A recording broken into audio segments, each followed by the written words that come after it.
emotions. Like, I'm really, really obviously happy to be here. It's been such a, honestly, the best word I can describe is joy. Like, just such a joy for me to see all your faces week after blessed week, coming back, bringing your questions, staying engaged, showing up. Even if you're not here, you're watching videos or maybe looking at some of the resources, and some of your stories of triumph, as big or as little as they are, is just, honestly, the biggest gift you're giving me is just those stories of like, hey, when you said this, that really made a big key pivotal moment. I call them TSN turning points. Some of the men in the room might be nodding about that. That's my husband's thing, is TSN. But I just want to thank you. I'm sure we'll talk later, but I just want to say thank you for showing up and investing in your best investment, which way back in week 1 I said was your health. So, and thank you in advance for filling out, there's a lot of feedback,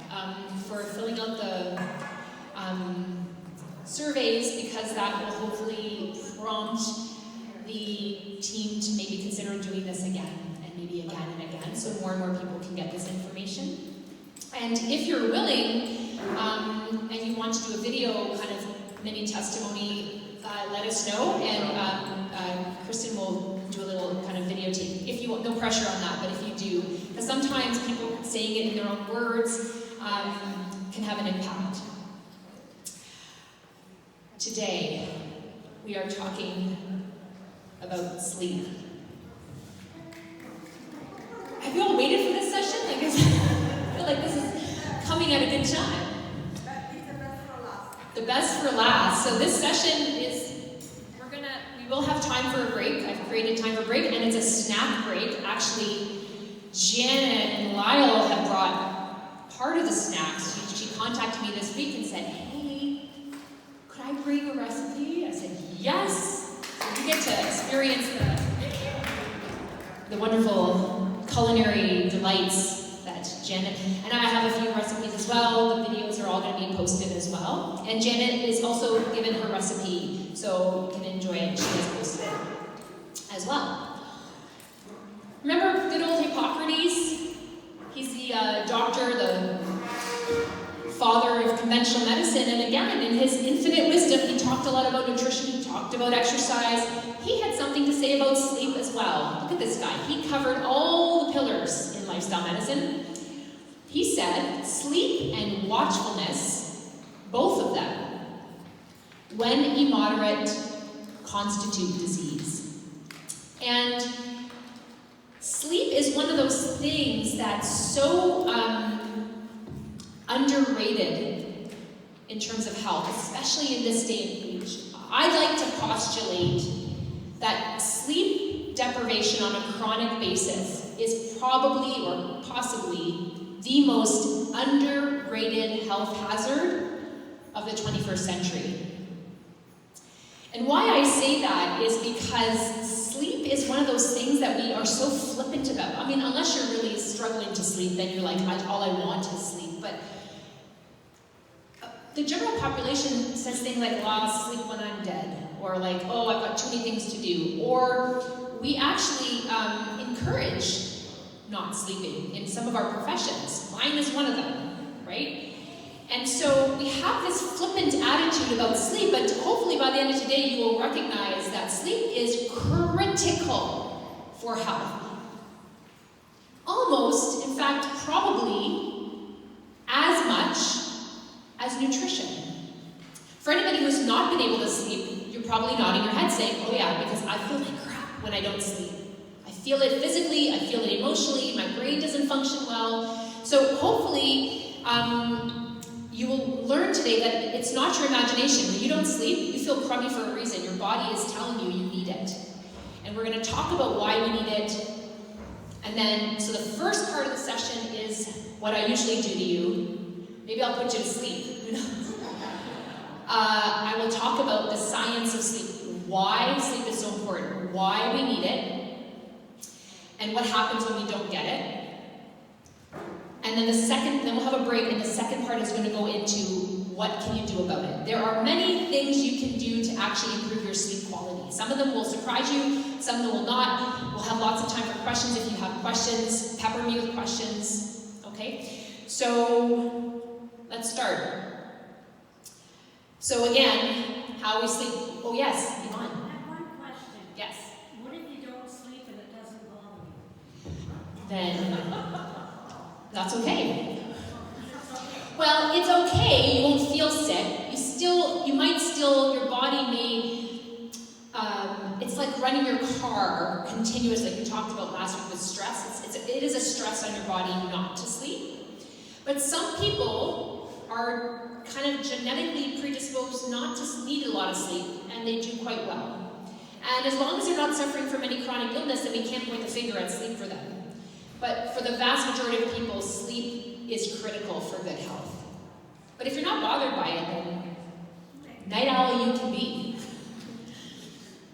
Okay, so I'll try not to bore you with this. I'll try to make it as interesting as possible. But the reason why I want you to understand how sleep works is just like I explained how carbs work in your body, or how protein, thank you for doing that. That feedback was driving me crazy. So many buttons. If you understand why or how you sleep, how your body works, when I make the recommendations to you about sleep, you'll understand why I'm making them. So that's why I always start with these kind of things for you. The understanding is part of the education. So that you're not just trusting me and saying, oh, she's telling me not to do this. Okay, now hopefully you'll be like, oh, now I understand why she's telling me to do that. Does that make sense? Okay, so it seems so simple, right? You go through your day, the end of the day comes, you start to yawn, you feel tired, you lay down, you fall asleep, you may or may not dream, you may or may not get up in the night, and then you wake up the next morning and you're wide awake or not, and then you start your day again. And this cycle repeats itself again and again and again. It seems like such a simple thing, but it's really actually a complex series of signaling that happens that makes you fall asleep. It's pretty amazing, actually, that your body is created to do this. So we have this internal body clock, and this body clock is synced to the outside world. It's called the circadian rhythm. Circa means day, I think. I'm not 100% sure about that. I might have just made that up. But it's time to the rise and fall of the sun. And that was important evolutionarily because we needed to be awake in the daytime, and at nighttime we didn't really need to be awake and do things, and our body does need rest. So in our body we have central and peripheral oscillators, we're called them. These are the signal centers, for lack of a better explanation.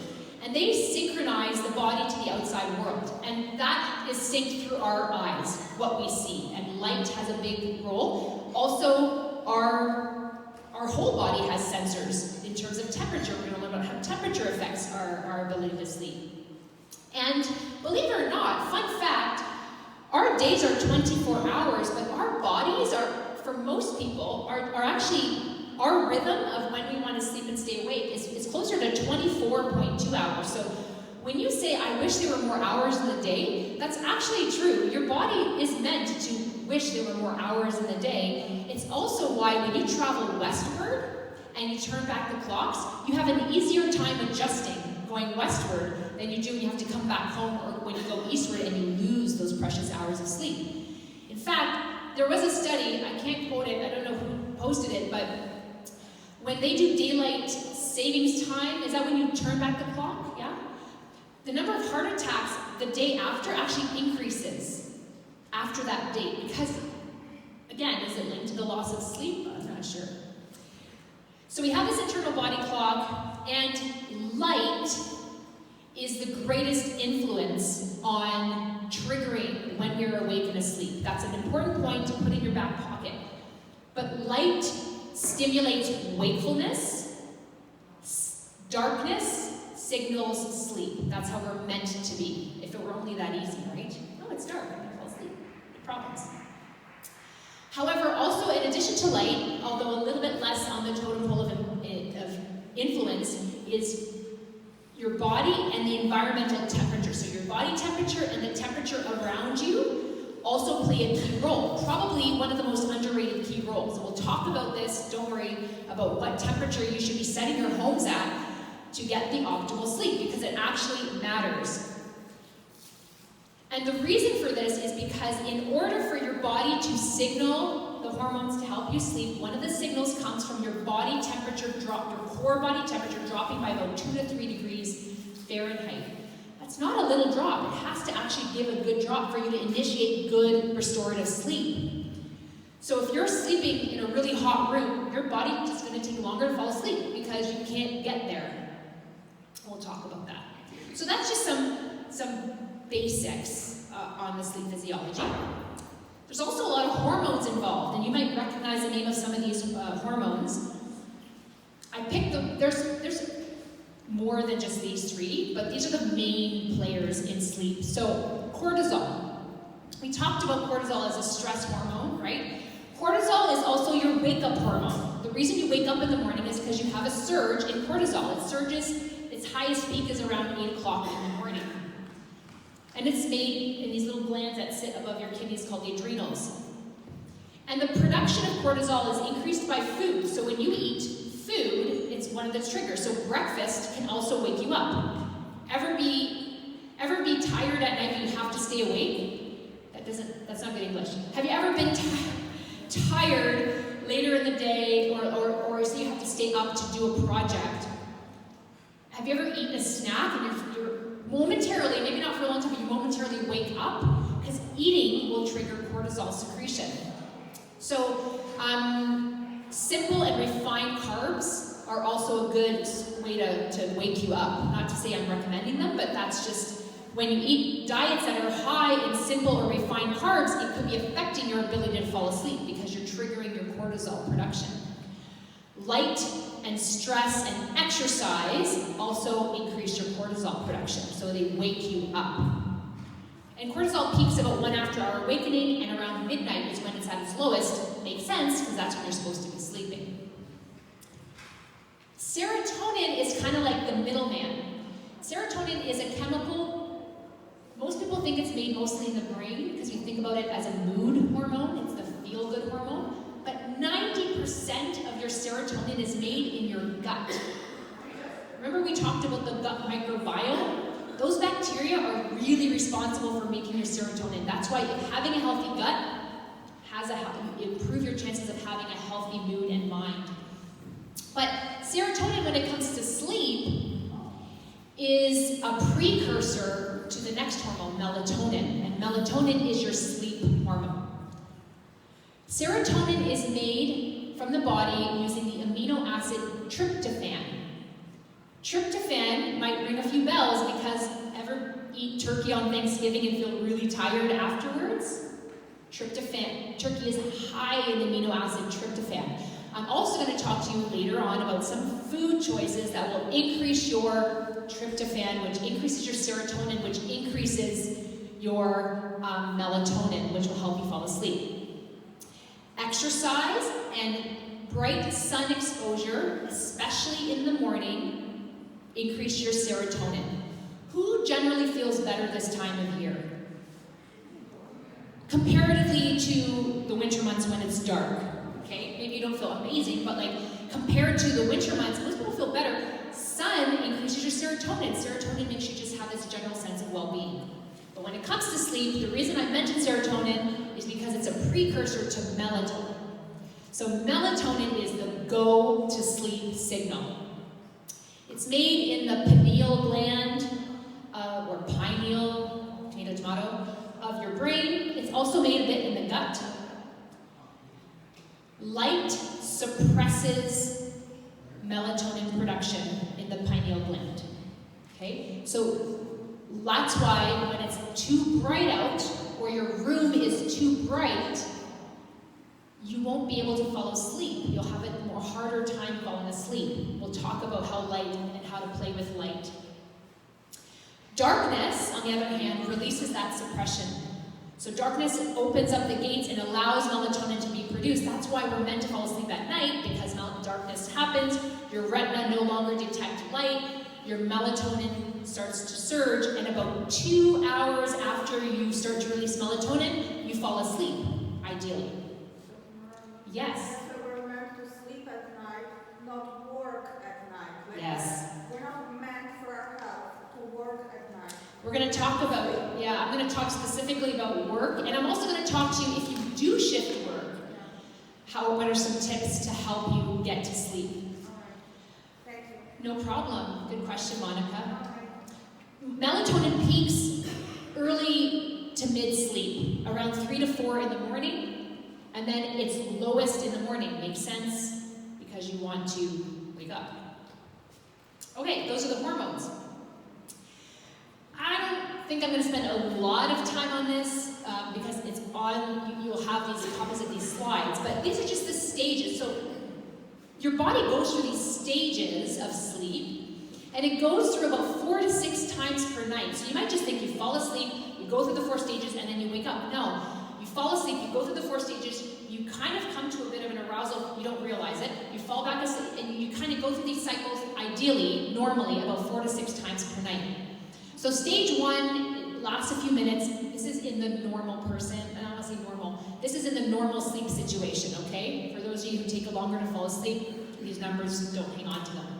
But typically, it should take you about 1 to 5 minutes. You're dozing off. This is when your heart rate, breathing slows down, your body starts to relax. You might get those little twitches, you know. Somebody could easily arouse you in that. They could wake you up easily.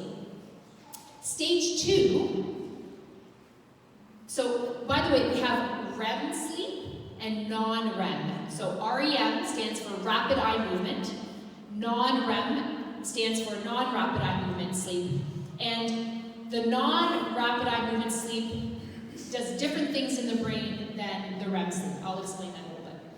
So stage 2 takes about 10 minutes to an hour, and this is when you're getting into a bit of a deeper stage. Okay, you're not at the deepest stage, but your breath and heart rate slows down, your body temperature starts to plummet at this point, starts to go down.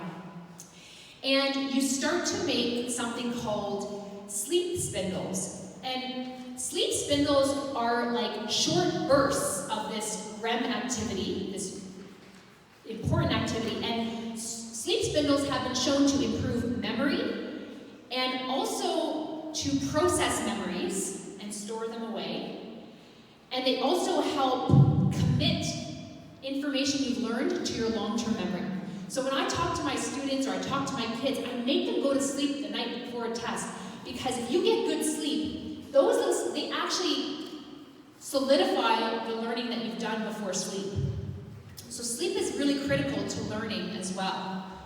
Stage 3, you drop into this deep sleep. This is the most restorative kind of sleep you can get. The body is fully relaxed. Your heart rate and your breath are at their slowest rates. Your eyes are not moving around. And you produce these things called delta waves. Delta waves are the slowest waves, because our brains make electrical activity, we classify them in waves. And delta waves are the slowest waves your brain can make, and they are associated with the deepest levels of relaxation. But these, even though you're at the most relaxed state, this is where you gain in terms of insightful thinking, creativity, and further development of your memory. So this is where your brainwaves, people who are like master meditators really can produce delta waves while they're meditating. Like that's like an ultimate goal for people in meditation. But this is also where your body does the lion's share of the healing. So tissue growth and repair, cell regeneration, getting rid of the trash, the cells that are broken down. This is when your body does that, and your immune system is boosted in this time. So you can imagine why people get sicker if they're not sleeping. Your immune system is not getting into, if you're not getting into the deep sleep, you're not strengthening your immune system. And then we have REM sleep, also known as stage 4, and this is where you dream. And while you can dream in any phase, actually, the majority of dreaming actually happens in REM sleep. And this is, they call it this because when they observed this way back when they were studying sleep, what they saw was people, their eyes would be under their closed lids would be moving kind of up and down, back and forth, and the brain waves would actually become very different. They wouldn't be slow, they'd be more active. And what's really cool, in this time your breathing and heart rate will also increase, but this is really cool. I didn't know this until I learned this in my studies in lifestyle medicine. You become totally paralyzed. Your body and limb movements completely stop when you're dreaming. And thank goodness, because can you imagine acting out some of your dreams in real life? So it's a protective mechanism, right? So it doesn't explain why I slap my husband sometimes. Like, I think that happens, like, again, you can dream in other phases, but it must happen in stage 2, perhaps. But your brain activity is actually markedly increasing. And dream sleep, although you might think it's useless, dream sleep is also really critical for your brain's memory and your creativity. So like, it really helps. All the stages are important, but the stage 3 and to some extent REM sleep is critical for overall general health and well-being.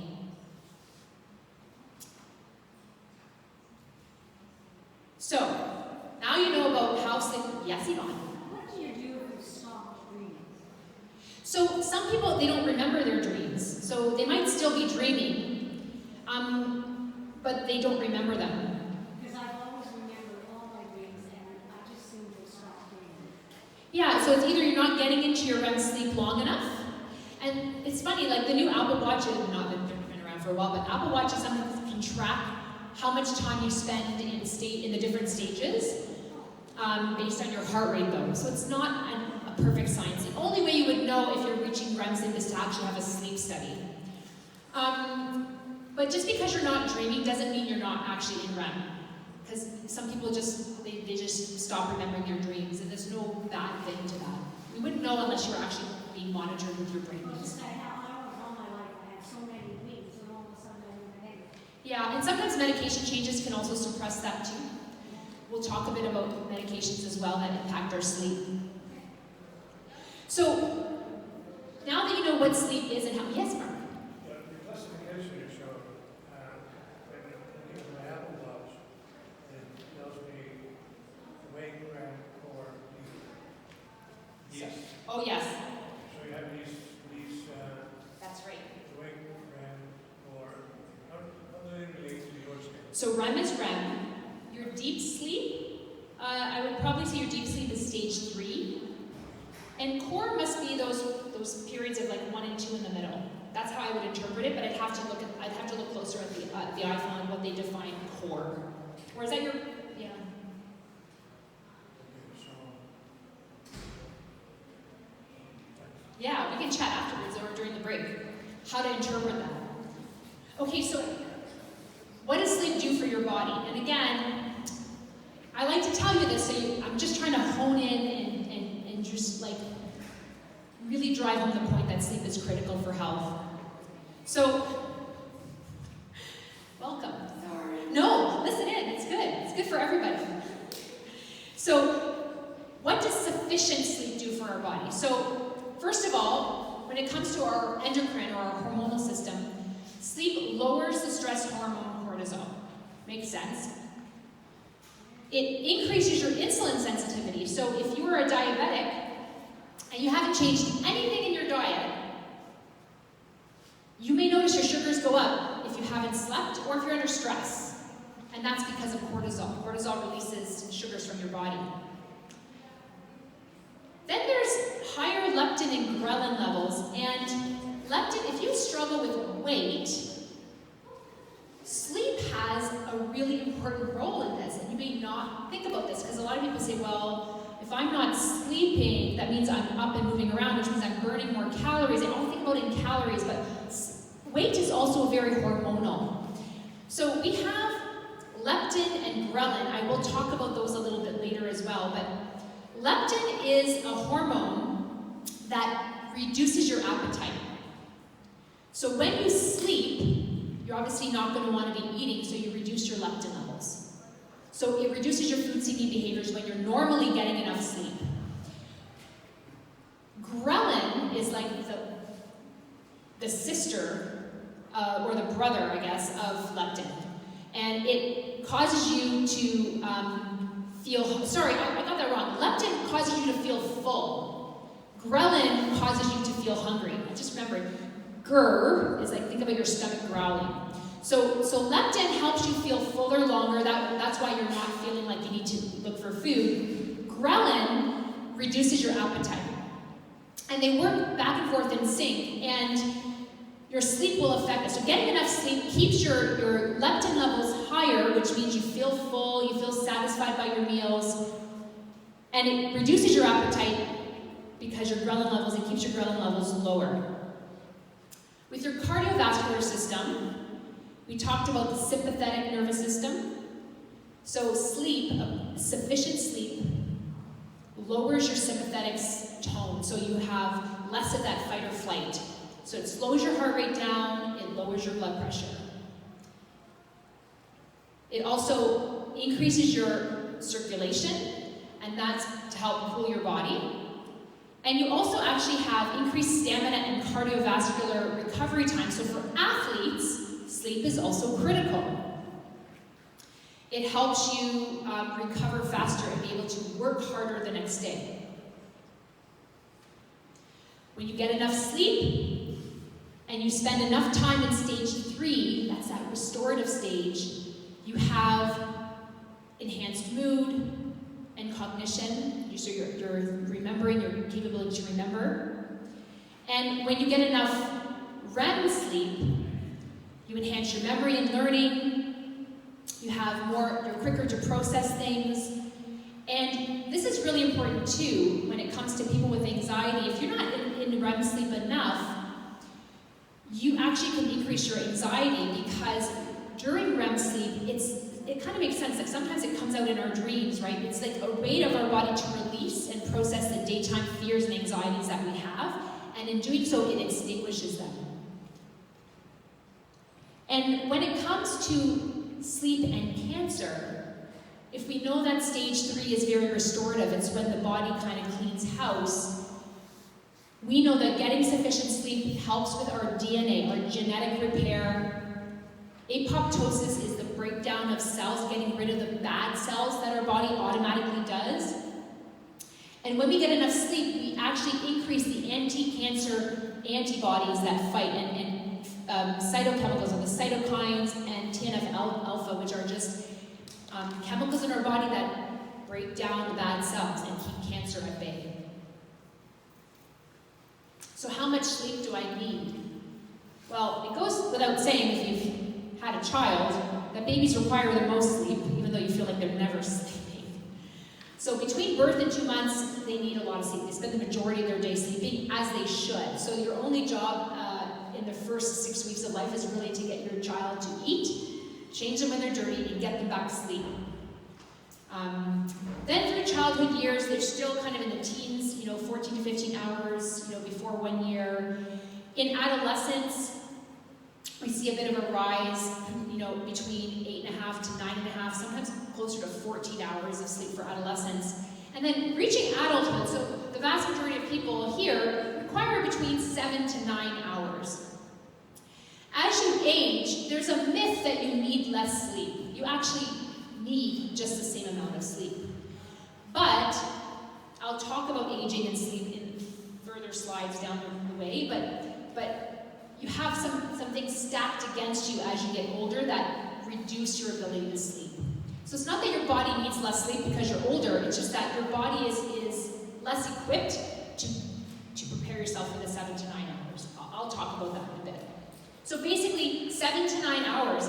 And reason why we don't need 14 hours sleep is, just like Hippocrates said, if you get too much sleep, while it doesn't have the same impacts on your health and longevity as not enough sleep, as we're about to learn, when you get too much sleep, it actually can be a signal that something's not right elsewhere in your body. It's a signal for a body that's a little bit not well.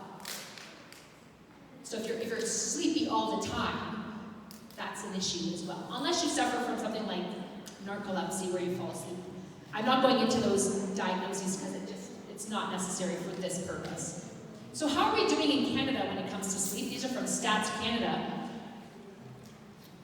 Not too great. So 1 in 4 adults aged 18 to 34, 1 in 3 adults aged 35 to 64, and 1 in 4 adults aged 65 to 79 are not getting enough sleep. Sometimes because they're purposely not getting enough sleep because they're too busy to sleep, or they can't sleep.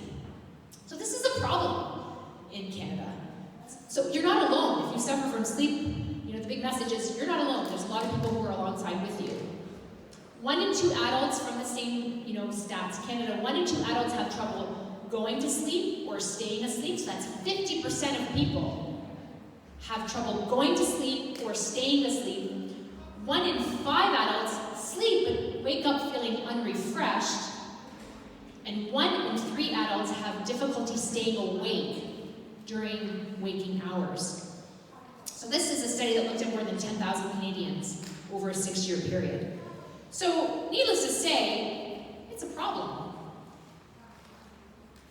Why is it a problem? Well, some of the theories that are postulated are, 1, we generally spend more time in Canada. Remember last week, or 2 weeks ago, or 3 weeks ago, we talked about exercise? Majority of Canadians are not getting their daily recommended physical activity, right? And remember, when you're exercising, you boost your serotonin, which boosts your melatonin at nighttime. So being sedentary actually increases your chance of having sleep difficulties.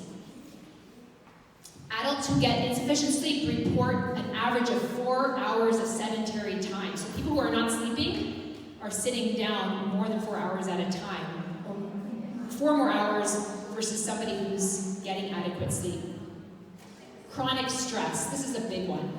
Because for the vast majority of people, the reason you're not falling asleep is what I call the hamster wheel. You're tired, you're exhausted, your body is like, oh, I can't wait to get into bed. You get into bed, and then the wheel starts turning.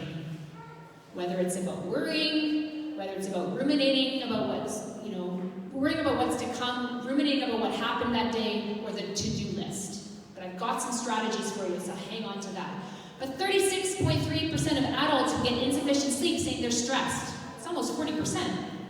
And that's compared to only 23.2 people who do get enough sleep. They don't have as much of a burden of stress. And along that same lines, we have a burden of mental health issues in Canada. 12.3% of adults who get not enough sleep also tend to have poor mental health, compared to only almost 6% of adults who do get enough sleep. Oh, yes. About that 4 hours of sitting, that means that adults who sit for 4 hours don't get enough sleep. Then it said 3.5 hours. No, I made the mistake. So am I reading that wrong? No, that people who were getting enough sleep sit for 4 hours in the 24-hour period versus 3.5.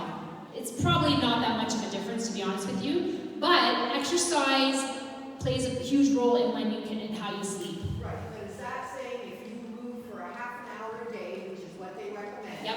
then you should be able to get... You will have better sleep. Okay, that's how I read it. Right? Yeah, and when you exercise matters, and we'll talk about that again when I talk about recommendations. I got my timer set still. That's I love it. She's making changes. Pop quiz hot shot. Hey, what movie is that from? Anyone? I can't. Speed. Remember the movie Speed where he's driving on a bus? Keanu Reeves. I just thought about that. It literally just came into my mind. It was not part of. Pop quiz. What is the most common sleep disorder? Anybody? Insomnia. It's a general term. Sleep apnea is not, but it's a problem. Imagine it was, so that'd be a problem. Sleep apnea is very dangerous. Sleep apnea is an underrated cause of stroke, atrial fibrillation, heart disease, heart attacks. So, if you're diagnosed with a stroke, if you're diagnosed with atrial fibrillation, which is at a fast, irregular heartbeat, or if you have high blood pressure, and you snore, you should be checked for sleep apnea because it can save your life. I've seen patients who even just had high blood pressure, and it became part of my screening tool. It's like, hey, does your partner say that you snore? Or I say, do you snore? And they're like, I don't know, I'm sleeping. Right? Does somebody ever tell you that you snore? Oh yeah, I rumble the whole house. I'm like, okay, maybe check. Because think about it, if you're chronically, when you have sleep apnea, you never get into the REM sleep. You never get into the deep sleep, because when you start to fall, you relax, and you cut off your oxygen, so you wake up. You don't maybe remember waking up, but your body never gets into that deep, so that you're missing your REM sleep, you're missing your deep sleep, you're missing a critical point of healing.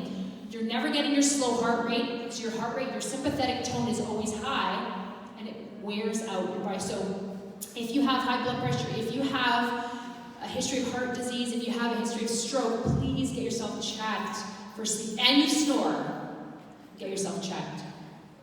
But anyways, the answer is something called chronic partial sleep deprivation. What it's defined as an insufficient sleep pattern, defined as sleeping less than 7 hours per night, at least 3 nights per week, for at least 3 months. I have the 30% there, and I think it's because 30% of the population suffer from chronic partial sleep deprivation. And over a series of nights, this has the same effect on your body as never getting any sleep, which means your repair system is going to go a bit haywire. I'm not trying to scare you. I'm just trying to let you know that sleep is really important. And trust me, I'm going to teach you some things that hopefully help you sleep better. How is that not scary? It is, I know, I'm sorry. I'm not purposely trying to scare you. Insufficient. What does insufficient sleep do to us? So now that we know just how, restorative, what sufficient sleep does, let's look at I didn't give you enough bad news. Let's just briefly, and we can start Debbie, we can start probably we're getting close to the break time. So, okay, let's look at the cardiovascular system. So we talked about what it does when we get enough sleep, but what happens when we don't? We increase our sympathetic tone, so elevated heart rate, blood pressure, which damages our heart over time. The endothelium is the lining of our blood vessels, and it gets damaged with higher heart rate and blood pressure.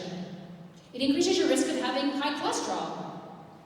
You raise your blood pressure, especially at night, especially when you don't get that early morning drop. You have decreased perfusion of your body, increased nighttime body core temperatures, you're chronically a little bit warm, and age deposition is advanced glycation end products, which are really damaging particles to our blood vessels. So what does this mean? What do we see clinically? When you don't sleep, we see higher rates of high blood pressure, higher rates of heart attacks and heart disease mortality, increased strokes, and increased vasospastic disorders, Raynaud syndrome. So, TMI, I have Raynaud's. My hands in the cold weather get really, really cold. I have no family history of this, but I am quite certain that I've deprived myself of sleep since probably the age of when I started to want to get into medical school. So like when I was in teenage years, I remember freaking out about my studies and staying up later than I should have at 14, 15, 16 because I wanted to get, good grades. And then you get into university and then you got to stay up all night doing labs. And then you get into medical school and they purposely keep you awake. So I feel like, and I developed Raynaud's in my mid-20s. I also developed high blood pressure. Does that shock you? Shocked me. I was convinced there was something else going on. I even had a sleep study done for that matter. I was like, I don't snore, but I think I have something's wrong. So I developed high blood pressure. I have to take a medication for it. I have a genetic predisposition. My mother had it. But I am quite certain I triggered my genes because of my sleep patterns to this day. And my stress. I carried around a lot of stress. And that might shock you. I know. Like some of you are like, oh my God. So what is Raynaud's? What is that? Sorry, Raynaud's is like a spasm of your face. So Raynaud syndrome, it happens when in the cold weather, your blood vessels spasm and your fingers go white and painful, triggered by cold usually. I hate winter, I love summer. But so, even eating, sometimes if I eat, you'll see my fingers go like completely blue. It's really silly. Yeah. But that's because at nighttime, my body at nighttime, I wasn't getting the restorative sleep. It's not the only cause, it's multifactorial, and my mother developed high blood pressure at 28, and that's around the age I developed it too. But I honestly feel like I didn't help myself with some of the lifestyle factors. So I still take a medication, right? Doesn't mean I had to stop my medication, but I did make changes so that I'm covering all the other aspects of my life, right? It's not all or nothing. It's a huge take-home message from this course. I don't want you to stop all your meds and give lifestyle a chance. If you need medication, you take your medication. But then you do the other things.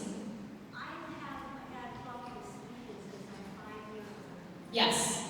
And so my whole life sleeps maybe 2-3 hours a night. Is that normal?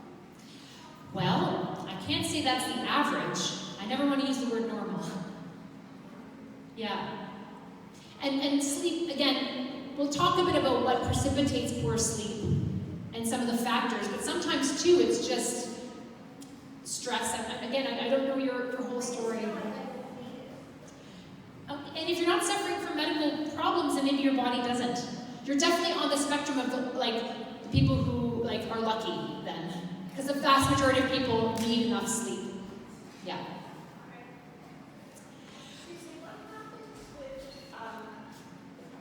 young ladies that are in menopause and Yeah. in hot flashes? Because clearly, Yeah.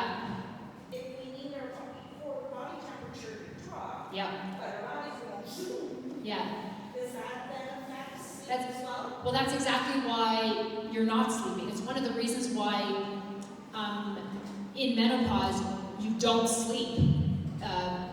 Part of it is the hormonal fluctuations, but part of it is you just can't get your body cool enough. You're hot flashing.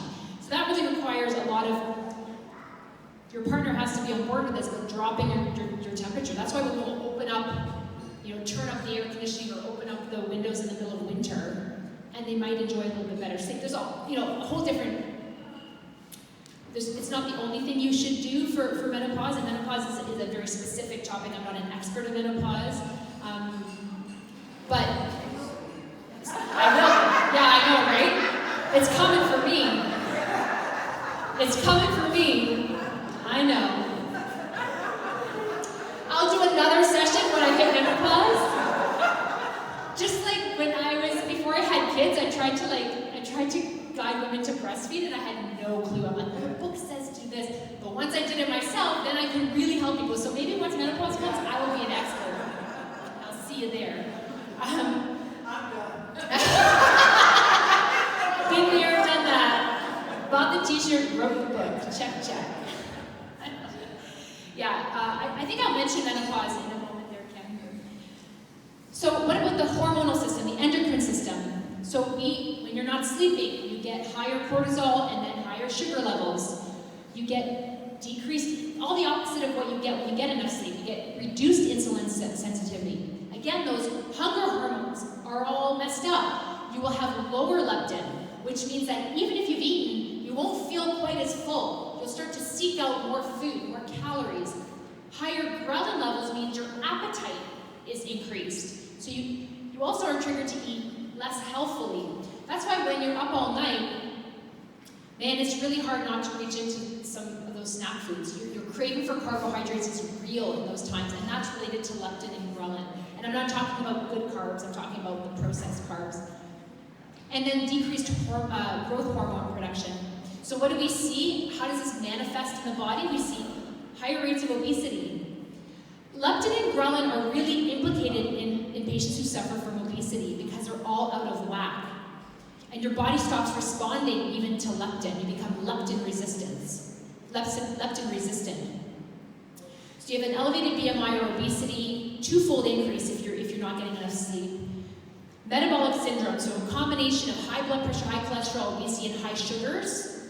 And we do see 2.5 times more likely to be diagnosed with type 2 diabetes. But now you understand why. Your cortisol's up all night. Your sugars are being released all night long. Your body can't handle that. What about your nervous system and mental health? Well, you get less of that slow wave, those nice delta wave productions, and less REM sleep. And we know that is important for our thinking and our learning and our ability to feel good. We reduce brain-derived neurotrophic factor. Let's not worry about that. Impaired learning and memory. We see increased emotional distress. You ever not sleep for a few nights and you just fall apart if somebody looks at you the wrong way?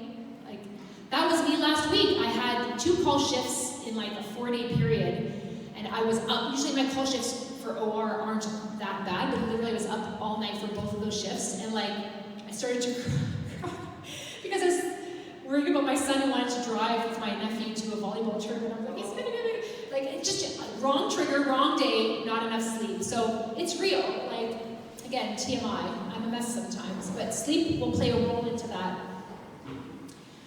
Decreased alertness and cognitive processing speed, and diminished fear extinguishing. People who suffer from PTSD, this is a big problem. Sleep's a problem because they're often not sleeping because of their flashbacks, but then they're not getting that REM sleep where those fears and the triggers and the traumas are being extinguished. So they're constantly in this state of hyper-arousal.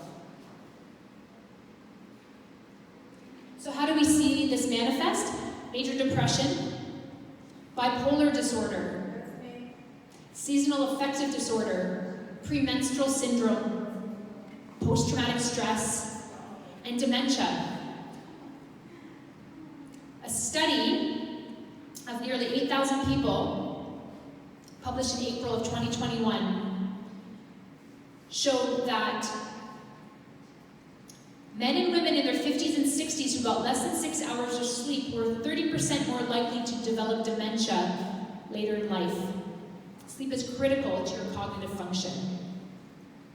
What about the immune system in cancer?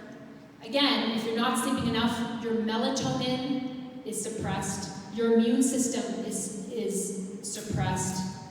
You have increased cancer-stimulating cytokines. So there's cytokines in our body that fight cancer, but we also have these interleukin, like in IL is interleukin 10, which promotes cancer cell production. You have a disruption in the way your genes are reproduced and the cell cycle, and abnormal DNA methylation, that's just a process that our body does to take care and repair our genes, gets damaged. And what do we see? Increased infections and recovery time from illness. And lack of sleep or insufficient sleep has been directly linked to breast cancer, uterine cancer or endometrial cancer, prostate cancer, colorectal cancer, and AML, so acute myeloid leukemia. So somebody asked about shift work. Now, this might scare you, but I'm in that boat too, so I'm not telling you to quit your jobs because I'm not quitting mine anytime soon, but this is how serious we have to relook at how we function as a whole and how much, when we work shift work, we have to take care of ourselves afterwards to restore ourselves. In 2007, the World Health Organization first classified night shift work as a Class 2A, or probable carcinogen, a probable cause of cancer. This is because we're disrupting that rhythm, that flow that our body has. We never get into the repair mode, night after night after night. In 2019, the IARC looked at multiple studies, and they said that persistent night shift work is a probable carcinogen because we're disrupting the chronobiological mechanisms in our body. And just as recently as June 2021, the National Toxicology Program released a report looking at the evidence saying there is a high confidence that persistent night shift work disrupts the circadian rhythms that causes cancer in humans. Persistent night shift work is defined as frequent and long-term night shift work, especially beginning in early adulthood. Now, for those of you who fall into this, I'm not telling you to quit your jobs. But, like I said, to this day, I still take overnight shifts. It doesn't scare me away from that. The work needs to be done, right? There has to be people who work overnight, unfortunately. But what this tells me is that, A, sleep is not a standalone pillar. So I'm not going to get cancer just because I'm up all night. If I'm taking care of all the pillars of health, right? So take comfort in that, right? It's not just about sleep, just like it's not just about diet. But second, if I have an overnight shift where I haven't slept, I am going to be very mindful about how I spend the next day. And then how do I get to sleep the next night? I'm going to be gentler on my body. I'm not going to go kill myself with a workout. I'm going to eat well. And I'm going to probably take a nap at some point. We'll talk about napping. And I also, when I'm on call, I try to lay down when I can, or get a little bit of exercise, like a little gentle walking when I can as well, because that promotes good health. I don't order out from restaurants when I'm on call. I bring myself a healthy snack because I know my body's going to need it if I'm not going to be in repair mode at night. I have to feed it well. I actually thought I was on call tonight, but I just found out I'm not. So I brought a nice healthy lunch. It's in the fridge here, and I'm like, yay, I get to go and eat with my family. Reproductive system. Oh yes, Cindy. With the study on the previous slide, but previous one before that, you said sleep did you talked about how it affected people that develop dementia or Alzheimer's. Yes. But you're showing on the next slide after this one, there's no mention of that with declaration of sleep. With shift work? Shift workers, especially continental shift workers, developing Alzheimer's or dementia. So I don't, there probably is a study. Something, it's just ironic. Well, I'm not saying there isn't a study on that. This slide was just off the tail end of immune system in cancer. So when I was talking about cancer, like I was shocked when I read that insufficient sleep is a carcinogen. We think about carcinogens about like what we're exposed to, what we're eating, but that's why I tied it to there. There could be a study that links shift work to dementia. I just didn't look at that study. So this was a specific study. These were specific studies looking at cancer risk and sleep deprivation. That's why I mentioned it. But I mentioned it because I just found this out a few years ago too, by the way. And it really drove in to me the importance of sleep. Because we think about carcinogens as things that, that are tangible, but this is something that we can't really put our finger on, but we need to get it. We need to get sleep. And it makes sense. That's when if we understand what our sleep is doing for us and what stage does what, it makes sense that, if I'm never getting into my reparative mode, because I'm depriving myself of that sleep, well no wonder I'm not turning on my safety mechanisms at night. I'm not turning over those bad cells. I'm putting myself at risk. So there could be a study on shift work and dementia. I just didn't include that. I didn't look it up. No, because it just seems lately there seems to be quite an increase in dementia and Alzheimer's. It's multifactorial. Age bracket that Sure. I'm hearing more about it, maybe? I don't know. Yeah, and it's multifactorial, right? Like, there's lots of factors that go into it, and genetic predisposition is only one of them. People think like, oh, my whole family, my mom had dementia, my grandmother had dementia, I'm destined to get dementia. I'm actually going to say the opposite's true. We can turn those genes on and off. Lifestyle plays a huge role, so diet is included in that, sleep is included. So if you have a strong family history, you don't commit to that's going to be my future. You say, okay, what can I do to help turn those genes off? Because we know your genes can turn on and off with lifestyle. 110%. In terms of the reproductive system, insufficient sleep reduces libido, reduces testosterone levels, and disrupts the menstrual cycle. So we see an increased risk of infertility in people who don't get enough sleep. And you can see erectile dysfunction in men. And then lastly, the skin. So while skin may not seem as important as heart disease and cancer, like think of how many women or men spend all these money on products for their skin when you can just get a good shut-eye and it makes a big difference. So you can get accelerated skin aging, which doesn't make sense considering I think I have pretty good skin and I've deprived myself of sleep, but anyhow. Weakened skin repair mechanisms and decreased ability to recover from skin stressors, so we see increased fine lines, uneven skin pigmentation, and reduced elasticity. Actually, I do see uneven skin pigmentation. Okay, never mind. Enough about me. Okay, so I made that comment before, like people joking, like, oh, I'll sleep when I'm dead, but science is really starting to point, looking at the impact of sleep on longevity, and what we're seeing is that this study was released out of Japan, a 100,000 person study released in 2009, and it concluded that sleeping too little and long sleep duration were associated with increased mortality from heart disease, also non-heart disease, non-cancer causes, and basically all causes, with getting less than 7 hours sleep as being like the lowest point you can get. So getting more than 7 hours is important. And then this 2010 meta-analysis concluded that those who sleep less than 6 hours per night are 12% more likely to die prematurely. I'm in trouble. Sleeping more than 9 hours per night doesn't increase your risk of death, but like I said before, it's a significant marker for underlying illness. Something else might be going on. Maybe go see your doctor, get some blood work done. Do you have anemia? Do you have thyroid issues? Are you having depression or anxiety? While short sleep may represent a cause of ill health, long sleep is believed to represent as an indicator of poor health. Does that make sense? So if you're sleeping too much, your body's not meant to do that. Something else might be going on. Okay, this stuff might shock you. So if you don't sleep, there's another big take-home message. If you have not slept sufficient amount of hours, do not drive. So not sleeping affects your judgment in the very same way as alcohol. We all know you don't drink and drive, right? Everybody knows that.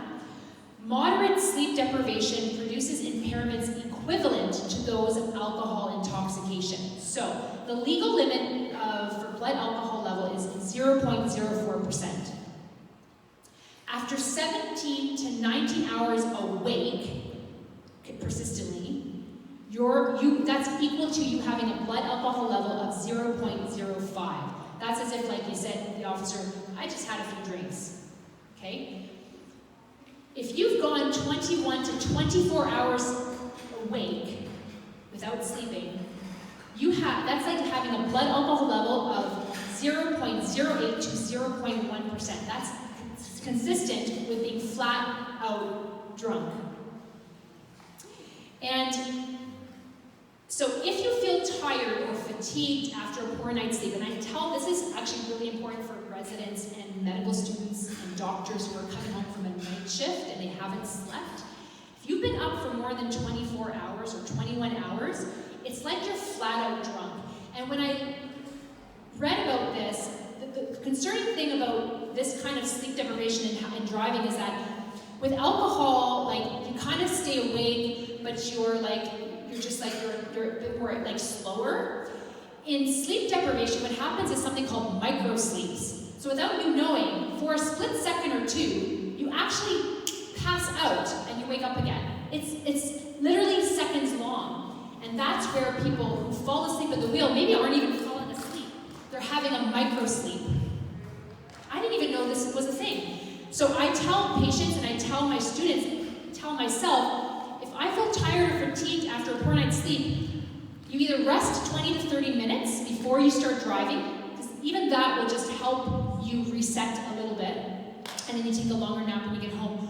Or if you're driving, you pull over to a safe spot, pull out of the road into a parking lot, and just take a 20-minute lap. There is nothing you can do to keep yourself awake. We try all these things. We eat, we roll down the windows, we blast the music. The studies are clear, this does not stop those micro sleeps from happening. You don't even realize they're happening. And in that split second is when an accident can occur. So do not sleep and drive. So what are some barriers to sleep? I'll stop with the bad news after the next few slides, and then we'll have a break, and then I'll talk about how I can help you. Don't worry, this is not all doom and gloom. I have good news. Okay, so non-behavioral things. So usually this comes down to conditions or natural parts of aging. So if you have uncontrolled blood sugars, you're less likely to sleep. If you have thyroid problems, you're less likely to sleep. The 4 P's of womanhood: getting your first period or having your period for some women, pregnancy, postpartum, that's because of the baby, and the pause, the menopause. Psychosocial factors, so having chronic stress, anxiety, work, family demands, and that hamster brain is a big barrier, probably the biggest barrier to sleep. And then sleep disorders like sleep apnea or restless leg syndrome. If you have restless leg syndrome, fun fact, get your iron checked. Because oftentimes, your iron is low. And when you supplement your iron back, you actually can improve your restless legs. So what are some behavioral barriers to sleep? So, absence of a sleep routine. I will talk about the importance of creating a sleep routine. Getting up and going to bed at the same time, even on the weekends, is actually critical because it sets your circadian rhythm and keeps your hormones in check. I'll talk about that in the next part of this session. Disturbances from the outside, if it's too noisy or too quiet, or it's too bright out, or there's a screen in your room. These are barriers. Watching the clock. Tick, tick, tick. Why am I not sleeping? Tick. It's 3 o'clock in the morning. Why am I not sleeping? It's a perfect way not to sleep if you're looking at the clock. Taking daytime naps that last longer than 30 minutes. If you're older, it's longer than 90 minutes. And they happen too late in the day. And I'll talk about how to nap and how to do that. You can nap still, not dissing the nap completely, but you got to do it at the right time and for the right amount of time. Your bedroom is too warm. You're eating big meals later in the day. The larger the meal before bed, the more likely you're going to have trouble sleeping, especially if that meal is higher in refined carbohydrates. You all know what that means now. And they're higher in fat. Because your body's now stuck digesting this, and you're keeping your body awake. You can't settle down. Your body temperature is going to stay up because you need it to metabolize the food. So you can't drop the temperature that you need to foster sleep. Excess exposure to artificial light. I will talk about this, but when you're having too many screens in your face, especially at the wrong time of day, it's going to impact your sleep. Stop. And then low light, outside light exposure during the day. And I'll talk about why and when to get bright sunlight into your day when you can, because it will promote your melatonin later on in the day. Specifically going to talk about caffeine and alcohol, and then I think it's time for the break. Almost, yeah. So there's caffeine. This is really cool. So what normally happens in our body? So I like coffee, and I'm not telling you not to drink coffee, because there are a lot of health benefits to coffee. But if you suffer from sleep issues, you need to be mindful about the coffee you're drinking and when you're drinking it. That's all I'm saying, okay? So I just thought this was cool if you understand how caffeine works in your body. Maybe it'll make you understand why I'm recommending when to stop it. So normally, in the day-to-day, your body breaks down something called ATP to make energy. And when it does this, it builds up adenosine. Adenosine is a chemical in your body that over time creates something called a sleep pressure. So throughout the day, your adenosine level increases, and it peaks in the evening when you're meant to start to feel tired. So it creates this sleep pressure. Caffeine binds to the same receptors as adenosine, but instead of triggering the need to sleep, it actually releases adrenaline. Everybody know what adrenaline is, right? So it actually keeps you awake. And it stays bound to these receptors for about up to 12 hours. So a half-life means the time it takes for half of the amount to get broken down by your body. So you double that for the amount of time it actually stays in your body. So caffeine has a half-life of 5 to 6 hours, so its effect in your body lasts anywhere from 8 to 10 hours after your cup of cuppa. But then what happens is, and this may explain why down the road you crash, is that, remember, you're blocking your adenosine receptors, but adenosine is still being produced in your body. So once the caffeine falls off those receptors, your body is flooded with this tidal wave of adenosine and you feel exhausted. So you have another cup of coffee, and the cycle repeats. Right? But that's why caffeine has, isn't that cool? I thought that was really cool to understand that. So caffeine, that's, important. So what's the take home? It's not don't drink coffee, like that's sacrilegious, I think, for many people, so I won't say that. But avoid drinking caffeinated products after about 12 noon. It still might affect your sleep, but at least by 10 o'clock at night, it should be out of your system. And it won't impact your sleep at night. If you drink coffee and you don't have a sleep problem, then don't worry about it. Your body is somewhat adjusted, I guess, and you're still, good for you. That's great. Does it matter how much coffee you drink till noon? Probably, because, I think it's a good question. It's a good question. I didn't look up the exact number, but I would say it's a dose response. So if you're drinking 3 or 4 cups before noon, that's a higher dose that your body has to break down. So it will take longer time. So it might actually impact your sleep later on in the day, yes. So I would probably, my rule of thumb is like, if you can do 2 cups a day, I'm sorry. However, okay, so switch to decaf. Decaf still has caffeine in it, but you're decreasing the dose response. But don't be drinking decaf at 4 o'clock in the afternoon if you have sleep problems at night. I don't drink it after noon. Yeah. Actually, my cutoff time is noon now. It is Yeah. noon. Yeah. Good? So that's caffeine. Yeah, sorry. There are some real good health benefits to caffeine, so that's why I would never say don't drink it. It's a good source of antioxidants. So let's talk about alcohol. Contrary to popular myth, alcohol does not help you fall asleep sooner or more soundly. Alcohol falls into the classification of a sedative drug. So what that means is it binds to brain receptors in different parts of your brain that prevent the neurons from firing their impulses. Early in the alcohol journey, so you have a glass of wine, you might actually feel more relaxed. You might feel a little, the opposite.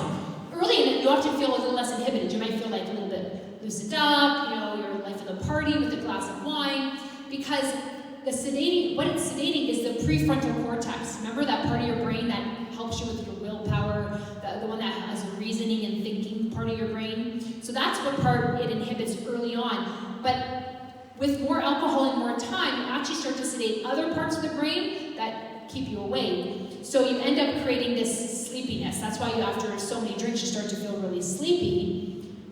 But sedation is not the same as sleep. Your brainwave activity is not going into the delta wave activity that you get with restorative sleep. So sedation is not the same. So alcohol, while you might think you're sleeping better, you're just sedated. You're not sleeping. So it's important to be mindful of that.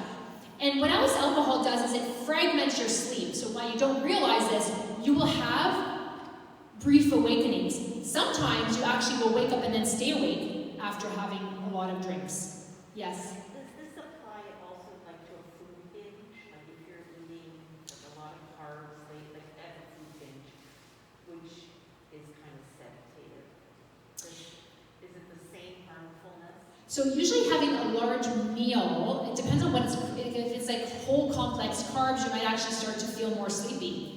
If it's heavy in fat, you often feel like this, yeah, you're right, you feel that peak initially, but then you crash pretty soon afterwards. So like eating large meals, yes, like you have that initial cortisol boost, because you have to metabolize it, but then you do have a bit more of a crash afterwards, yeah. The science on carbs, fats, and protein and sleep is really mixed. They've tried to study that. That's why I don't really go into the details of like carbs and is high carb and low fat better or whatnot for sleep. There's lots of other reasons to eat, whole grains and really in general, eating a diet rich in fruits and vegetables is sleep promoting. But I can't say it's the only factor in sleep. But having a big meal is more likely to keep you awake initially, but it might make you feel more sluggish, down the road, yeah. But with alcohol, it's actual sedation. And that's the key take home. You're not actually sleeping with alcohol, you're just sedated. And then you're having these micro awakenings throughout the night, so you're constantly getting out of that restorative sleep. And then the byproduct of the breakdown of alcohol is aldehyde and ketones. But aldehyde specifically suppresses your REM sleep. So it never gets you into that dream state or that restorative state. And the half-life of alcohol is 4 to 5 hours. So if you suffer from sleep issues, then there's no other way to get around this, but complete abstinence in the late afternoon or evening is recommended. Now, when do we mostly have our drink of wine? In the evening, right? It doesn't mean you can never have your drink of wine, but I'm just saying, if you suffer from sleep issues, do a period where you don't have that glass of wine at night to see if that, in addition to the other things that I'm going to recommend, help you restore your balance and get you back to a sleep habit and routine. And then you try to reintroduce alcohol if you've covered all the other things. But if you don't sleep, just try it for a short period in addition to the other factors that I'll talk about in the next section and see if it makes a difference. Okay? Some medications might interrupt your sleep. I'm not telling you to stop these medications, but you might have a discussion with your family doctor to see if any of these medications could be switched or eliminated. So many high blood pressure medications actually can disrupt your sleep. Beta blockers, some of the beta blockers, calcium channel blockers, ACE inhibitors, and diuretics. Again, this is not a hard and fast rule. I'm on an ACE inhibitor, I have been for the last 12 years, and I can fall asleep standing up because I'm chronically sleep deprived, that's why. I rarely have a problem sleeping, unless my hamster brain is going, and then I have to use my tricks to get that to stop. Antiarrhythmics, these are just heart rhythm medications. Some thyroid medications, so you might need to take your thyroid medication earlier in the day because maybe it's stimulating if you're taking it at night.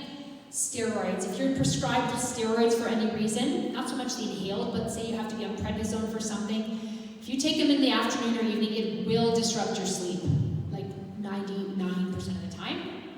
Theophylline is a medication for asthma. Some SSRIs, some medications we use for depression and anxiety can actually decrease your sleep. It just varies on the medication and the person. Stimulants for ADHD can cause a problem. Nicotine replacement supplements, because nicotine is a stimulator, so those can cause a problem. And then some painkillers that have codeine, so Tylenol 1, 2, and 3 have caffeine in them. You might not know this. If you look at the prescription, it'll say codeine with caffeine, and that can interrupt your sleep. It controls your pain, but it might interrupt your sleep. I suppose they use that because caffeine, to some degree, controls pain. So you may have to switch that. And lastly, before the break, I just want to mention, you got to diss the BIS. BIS is what I suffered from for many years, behaviorally induced insufficient sleep syndrome. This is so many people complain of not being able to sleep despite desperate attempts. This is the opposite. We see this a lot in younger people, and I'll talk about this, but it's a voluntary restriction of sleep time. So you're often not getting sleep because you've got to do stuff. Your functional performance is necessary. You got to stay up late in the night to get stuff done. Then people often then binge sleep. You can binge drink. You can binge sleep on the weekends trying to make it up, but you never do. And then it's this disparity between the sleep your body actually needs and what you actually get. But it's driven by the person. They're purposely doing this. And it's about 7.3 to 20% of the general population. And usually it's associated with the middle-agers or younger. We're seeing kids fall into this pattern because of the good old device problem. Alcohol abuse, longer work hours, stress, and depression. So you might see people purposely not getting enough sleep. Okay, it's time for a break. On the menu today, we have a granola parfait, thanks to, am I saying that right? It's a granola parfait, right? And somebody asked about tofu, I think it was Monica, so... I did? I don't remember. But probably. Last week you said, I can't eat tofu, I've tried it and I don't like it. So I have made a maple soy peanut marinated tofu bites that have been air fried. You don't have to try them, but your option is to.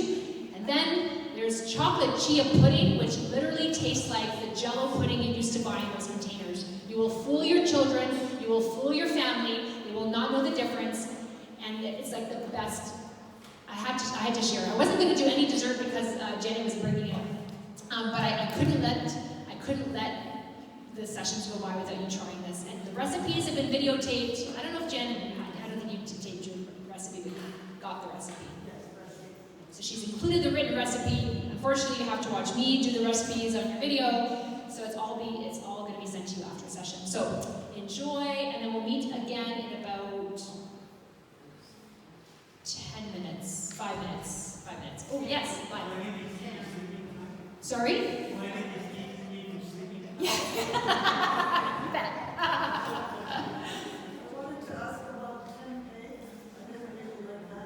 I don't like it either. So you can keep trying it, keep trying recipes. I've tried it about 10 different ways, and I just can't get my head around it. It's bitter to me.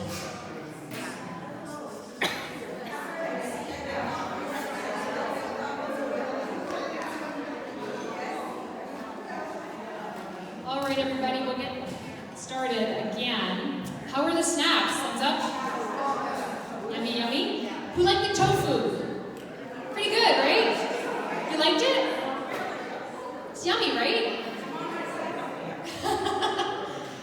the pudding tasted like pudding. Was that insane? Oh, my kids are watching me make this big batch, and their eyes were like this. Can we have some? I'm like, nope. There's leftovers. A little bit of coconut on top, so yummy. Actually, at Christmas time, when I have guests over, I buy little jars from the dollar store, and I make the pudding, and I put the pudding in. I'll put a little like red or green ribbon around the jar, and then I sprinkle a bit of coconut and put some sliced strawberries, and I seal them up, and then I have a tray of these little jars of, yeah? Dollar store. All right, part 2. I've done enough doom and gloom. Let's give you some tools, right? That's what this is all about, getting some tools. Am I going to solve your sleep problems today? No. Not overnight. But every time you start to initiate these changes one by one, something might click, and you might enjoy better sleep, and then better sleep, and then better sleep. So I'm not promising magic bullets, that's not what I'm about, but I am trying to give you some tools to reach for when you're not sleeping, because we now know how important it is to get a good night's sleep. So when it comes to getting a good night's sleep, I like to classify it into things like 3 things: preparation, environment, and timing. And I'm going to spend probably the most time on preparation. How do you prepare yourself to sleep? It sounds like something we should just do naturally. And in an ideal world, it would be that way. You work all day, you get tired because you have that sleep pressure build up, and your melatonin surges after dark. 2 hours later, you're fast asleep, and then you wake up again. If it were that easy, we wouldn't have this discussion, because there's lots of things in our environment and in our day-to-day behaviors that are interrupting that cycle. So we need to prepare ourselves. So the first preparation is, there we go. Oh, how did that happen? I know I could do that. Okay. The first is preparing. So let's start with the morning. What things can you do in the morning to prepare yourself for sleep? What are you talking about? It's the morning. How am I going to sleep better at night when it's the morning? Well, remember, the morning is part of your sleep cycle. It's your sleep-wake cycle, right? So it's part of that cycle. And the number one thing that you can do is to establish, I said this already, establish a relatively regular wake and sleep pattern. So even on the weekends, so finding a time that works for you to wake up. Ideally, you don't have to wake up to an alarm clock. And over time, if you're getting your sufficient 7 to 8 hours, your body will naturally start to wake up at this time. But at the beginning, you might need to use an alarm clock. But you can't wake up at 7 a.m. if you're going to bed at 3 or 2. It's just not going to happen. So you have to prepare yourself and get yourself into a sleep schedule, and even stick with it, even on weekends. And also in the morning, it's really important when you can to get exposure to daytime light. Early morning light, boosts your cortisol, so it gets you woken up. It precipitates your sleep cycle, it gets it started off on the right foot. But also, your serotonin levels increase in your brain when you expose yourself to bright light in the morning. And serotonin will turn into, or a precursor, turn into melatonin at night. So the more serotonin you have in the morning, the more likely you're to make your own melatonin at night. You've probably heard about melatonin supplements. I will touch on that, so don't worry, it's coming. So another thing you can do in terms of preparation is some dietary factors. So there's some dietary factors that will play a role in sleeping better. One is eliminate after dinner and late night snacking. Ideally 2 hours before you go to bed. As soon as you start eating, if it's a light snack, if it's a little piece of fruit, that's not what I'm talking about. I'm talking about those big bowls of cereal that my son tries to eat when he goes to bed, and then he wants to stay up till 12 o'clock in the night. Just eat the cereal earlier in the evening.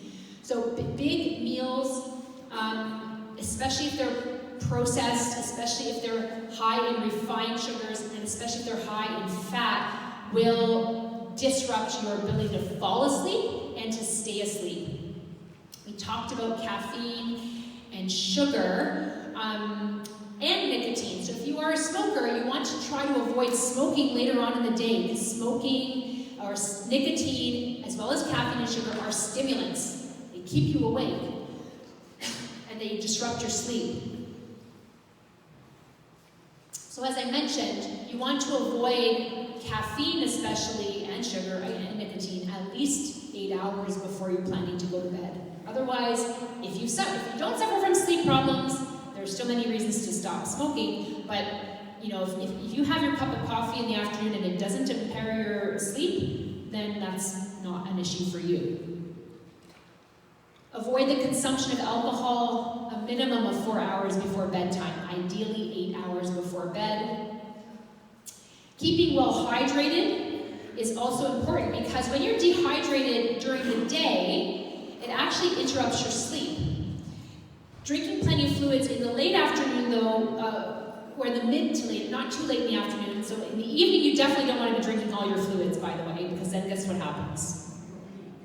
Pee-pee time, so that's not the right idea. But early in the afternoon, when you keep your blood vessels plump with fluid, you're more likely to be able to release the heat that you'll need to release later on to fall asleep. Remember, temperature is a big, important factor. And then, like I said, avoid these excessive fluids though in the evening because you're going to wake up to pee. That's not sleep promoting. There are actually some foods that can help you sleep better.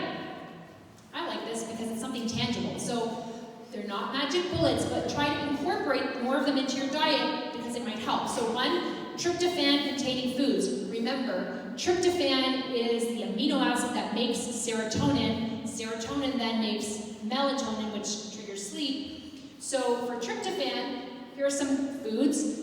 Pumpkin seeds, turkey, bananas, honey, oatmeal, and any whole grain actually contain large amounts of tryptophan.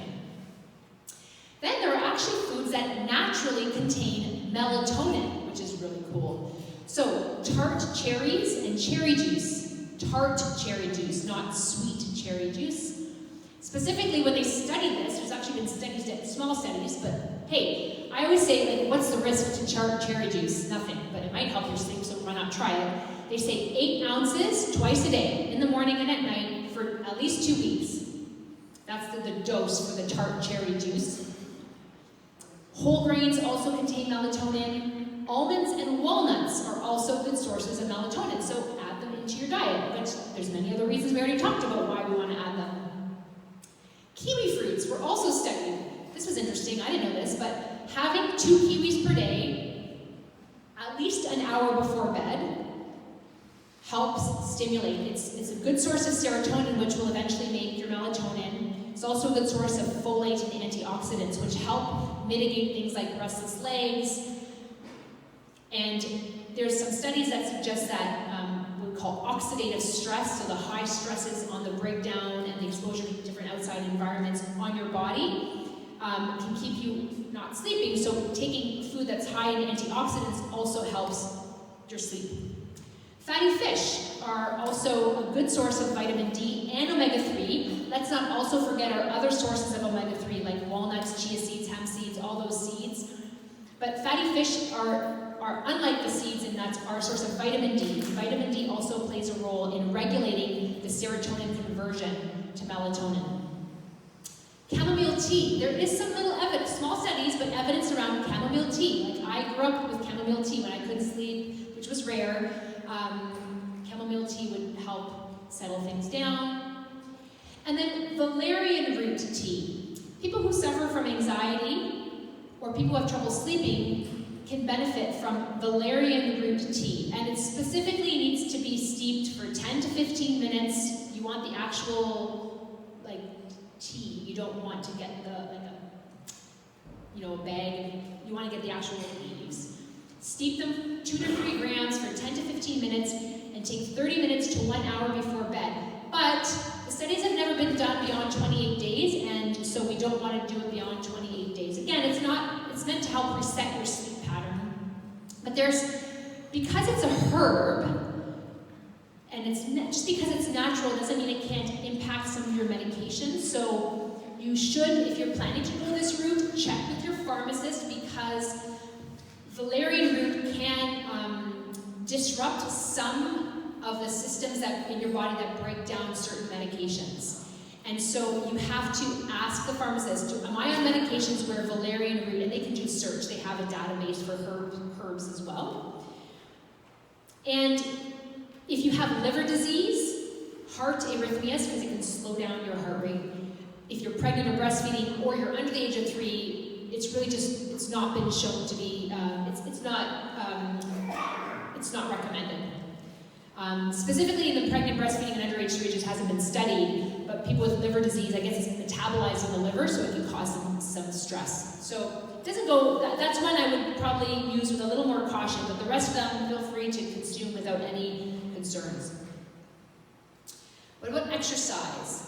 So regular physical activity, specifically in the morning or early afternoon, is ideal, okay? Ideally, cardiovascular exercise, you want to get your heart pumping. And when you do it earlier in the day, it's more likely to help, again, promote your sleep at nighttime. But you don't want to overdo it and injure yourself. That's going to keep you up. So regular physical activity, and the 2019 National Institutes of Health Physical Activity Guidelines suggest that strong evidence demonstrates moderate to vigorous physical activity improves the quality of sleep in adults. And how does it do this? It reduces the length of time it takes to go to sleep, and it reduces the time that one is awake after going to sleep before rising in the morning. It also increases your time in that deep restorative sleep. And it can reduce your daytime sleepiness because you're boosting your cortisol. But don't exercise in the evening, by the way. Because in the evening, if you're an evening exerciser and you don't have a problem sleeping, go for it. I can sleep standing up. I'm not joking when I say this. I'm one of those people who really, I think because I forced myself to stay awake so many years, like my body's just like, could sleep anytime, any day, anyway. So I can exercise in the evening, it doesn't really impact me. But if I have a good workout, like at 8 o'clock or 9 o'clock at night, I still can't really wind down for at least an hour or two. And that's, that's me who doesn't have a problem falling asleep. So if you have problems falling asleep, shift your exercise to the morning. It's critical to exercise, but don't do it in the evening. Okay, so when you're preparing, this is going to be an important slide for the hamster brain people, okay? You need to create a wind down. If you are the person who, when you get into bed, starts going over your to-do list or starts thinking about all the things that are troubling you because your brain has finally stopped, right? Because during the day, what happens is we get busy, right? We're doing a bunch of stuff, we're distracting ourselves from these ruminations, and then we get into bed, and then all of a sudden they flood us. We can't escape them, right? So you can't just jump from full gear to 0 gear. Maybe you can if you're a car, but you're not a car. You need to slow yourself down. So what I suggest, if you are a worrier or you're in the to-do list kind of category or you're stressing about something, I would take a 10-minute at least timeout. Sometime between supper time and like no later than 8 o'clock at night.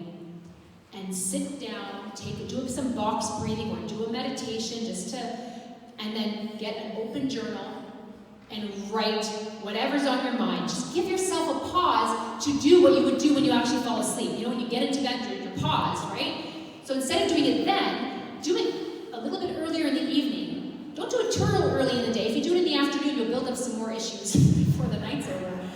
So do it at around like 7 o'clock is a great time.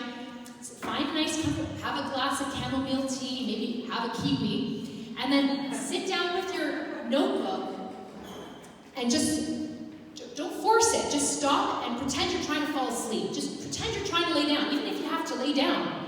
But then don't fall asleep, because that's going to disrupt you. So just think and then write it down. The act of writing it down starts to release some of those recurring thoughts. Or make your to-do list if you're the to-do list person. Get it on paper so it's all out in front of you. 2 things happen. 1, you feel like you've given some attention to it. Right? By writing it down, by sitting with those thoughts, they're less likely to trouble you later on. I'm not guaranteeing it, but they're much less likely to trouble you. And it allows you to set up your day for the next day so you're not thinking about what the next day will look like.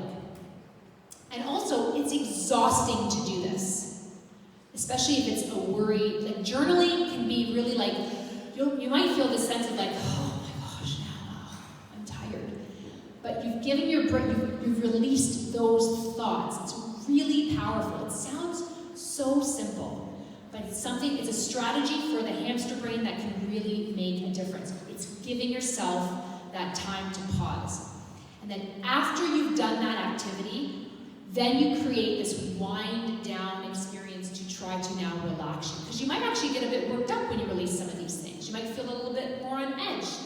Don't judge it. Just be with it and say, okay, I'm feeling a little bit stressed out because of all these things, but I have a plan on what I'm going to do tomorrow. Okay, now I'm just going to now shift my focus. I've given myself some time. I'm going to shift my focus to how am I going to wind down. So that for some people might be reading a chapter of a novel. Some people turn to their spiritual practices, prayer. Some people might do some meditation. This is a good time to whip out the Insight Timer app, but don't get too close to the screen because we're going to talk about screens. Put on the meditation, put the screen away, and then just do a 10 or 15 minute wind down meditation. You can do some stretching, some yoga, a warm bath. I'll talk about why a bath might help. And actually listening to music, specifically music with 60 beats per minute, so a slower, gentle music. They were playing piano here before you guys came in. I was like, that would be perfect music to fall asleep to.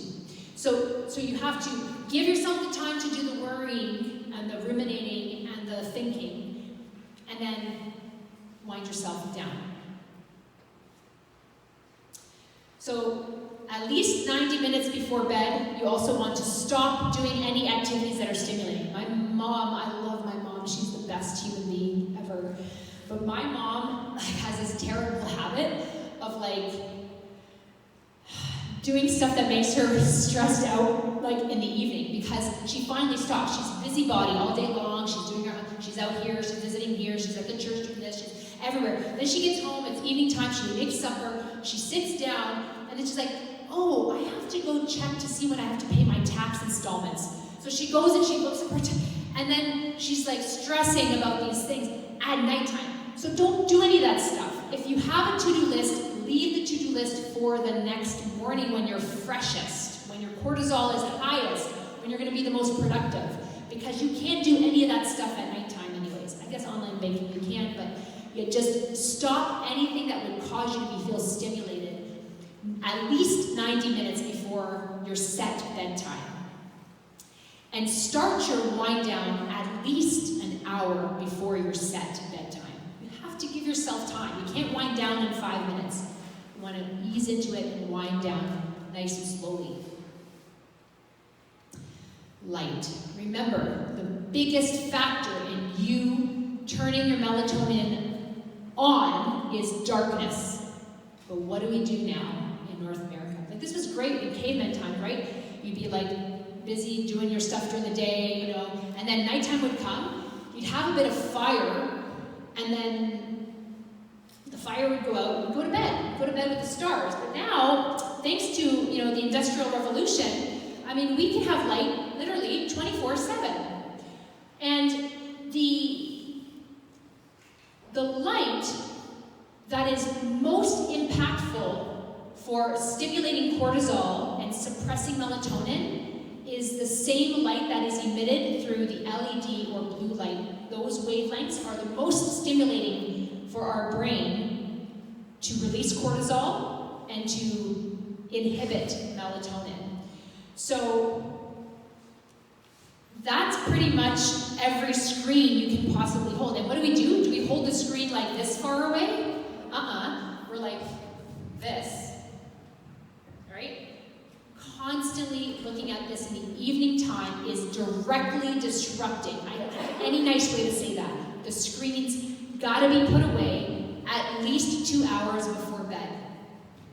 Put your phone to sleep. Make a little bed with a Kleenex box. Cut out the inside of the Kleenex box. Make some sheets. I'm not joking. Tuck your phone in. Say, thank you so much for helping me out today. Silence it and put it away. But what if I don't have a landline? Okay, I get that, right? If you have, I have an aging mother. My dad had passed away, so my mom lives on her own down the street from me. So I used to have my phone by my bedside because I was worried if she needed me. So I actually plugged my phone in the bathroom, that's in the ensuite of my room, with the sound on if it has to ring. Having said that, I have a landline. So then I discovered I don't need to even have my phone on. I told my mom, if you have a problem during the night, you call my home number. Don't call my cell. So that's how I've set up my system. But I put my phone away at least 2 hours before bed. Not always, I'm not the best at this all the time, but yes. Is the television blue light Yes. harmful? Yes. Far away? Yes. Not as harmful as it up in your face, but it's still blue light and you're still triggered by it. So any screen at bedtime, am I telling you not to watch TV before bed? No, but if you're expecting to watch TV and then fall right asleep, it ain't gonna happen. If you're one of those lucky people who fall asleep to the news, you're probably not having trouble sleeping. How long should you quit TV before you want to sleep? 2 hours. Yep, because you can watch your TV and then you're gonna spend at least an hour winding down, right? Remember, wind down does not include a screen. So your lights, yes. I guess it's also not a good idea to turn your TV off and go to your computer. 100%! Ding, ding, ding, ding, ding! Yeah, any screen, anything with LED, even your e-reader. Some e-readers have like filters on them. Now, there's a little way around this, but it's probably not as effective as turning it off, because remember, news and all this is stimulating to begin with. So a television show can be stimulating, right? So it's not just the blue light, it's also the content of what you're looking at. Remember, Facebook, Instagram, TikTok, YouTube, they are selling you something. You don't even know it. They are keeping you hooked. So it's triggering not just because of the blue light, it's the content. What's coming up next? And then you see some news that then sets you off, right? It sets off your anxiety, so it's not just the blue lights on screen, it's also the content of what you're doing. So having as little stimulation 2 hours before bed can include a television screen or a social media platform. One last question. Yeah, it's okay. So puzzles be bad to do before bed? Jigsaw puzzles are a perfect thing to do before bed. It's meditative. Jigsaw puzzles, you can do Sudoku or a word search, read a paper book, a paper novel, find something that doesn't require a screen, please. It's actually one of the other biggest things you can do. It's probably, keeping you awake. Having said that, say you do work and yes, I turn it down, but I still do have to rely on a screen for work or whatnot. Blue light glasses. So they do create glasses. They're called blue light glasses. You can get them on Amazon for like $20. Keep in mind though, it's not just about the light, it's the content. Sometimes the content is what's going to keep you awake. It's going to set off the hamster brain, which we just talked about. So, but there are blue light glasses if you need for some reason to have a screen, be exposed to a screen. Is there anything else I wanted to say that I haven't? Light your home. So lighting your home with LED lights. You need to try, at least in the rooms you're going to be in at nighttime, like your bedroom, good old incandescent light bulbs. I know I'm energy consuming, but get a low wattage, dim lights. Dim lights set the mood. Just sleep, but set the mood.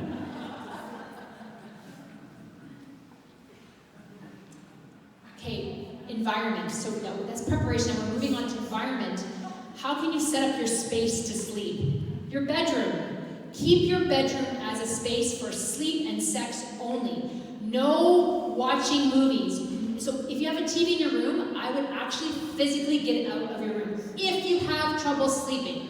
If you don't have trouble sleeping and it's working for you, God bless you, you don't need this talk. But if you have trouble for sleeping and you're desperate for sleep, you've got to take some desperate measures.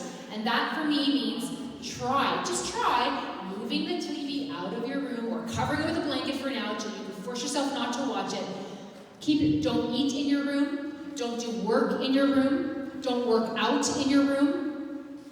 So your room is just for sleep and sex. You're training your body to to equate your bedroom for sleep or sex. Nothing else. Because what you're doing when you eat in your bed, you're actually subliminally training your brain to expect something when you go into bed that has nothing to do with sleep. You have to get rid of those triggers. It seems very, like, how important could this be? Every little bit counts, right? And it's something pretty simple that you could do. Keep pets and children out of your bed. There's lots of reasons not to co-sleep with your child in terms of safety, but like, kids in your bed, and even pets. I mean, I love, we don't have pets. I have 3 kids, that's enough, but like, if I had a pet, they wouldn't be sleeping. I can imagine it'd be disruptive, right? If your cat's wandering over and moving, and then you may not even realize you're woken up, and then you can't get back to sleep. So your pets are not going to like me for saying this, but ideally, if you struggle from sleep, try a period without pets or children in your bed.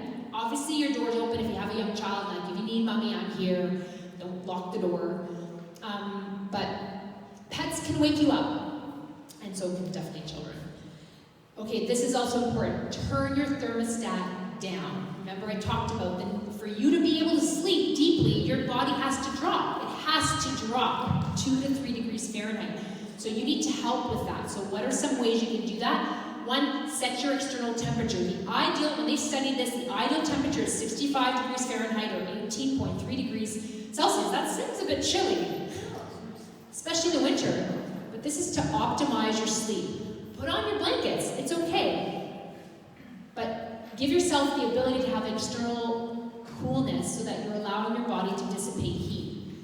Splashing water or taking a shower, when you do that, first of all, if it's warm water, you're bringing blood vessels to dilate in your body, in your surface of your skin, and then you actually then will release. And same with water, will evaporate from your skin and take heat with it, so you're cooling. Your extremities might be warmer, but you're cooling your core, and that's the temperature that needs to drop, not your extremities.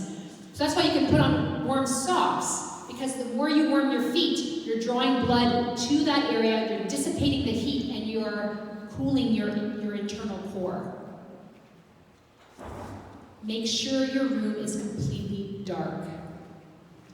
Ideally, if you can get blackout curtains, those work really great, especially if you live in the city. If you live in the country where you don't have a whole lot of light and your curtains will do it, but if you can get shutters or blackout curtains, your space has to be black. And if it can't, say you can't, and they're expensive, you can't, get a mask. I imagine you can get them at the dollar store now.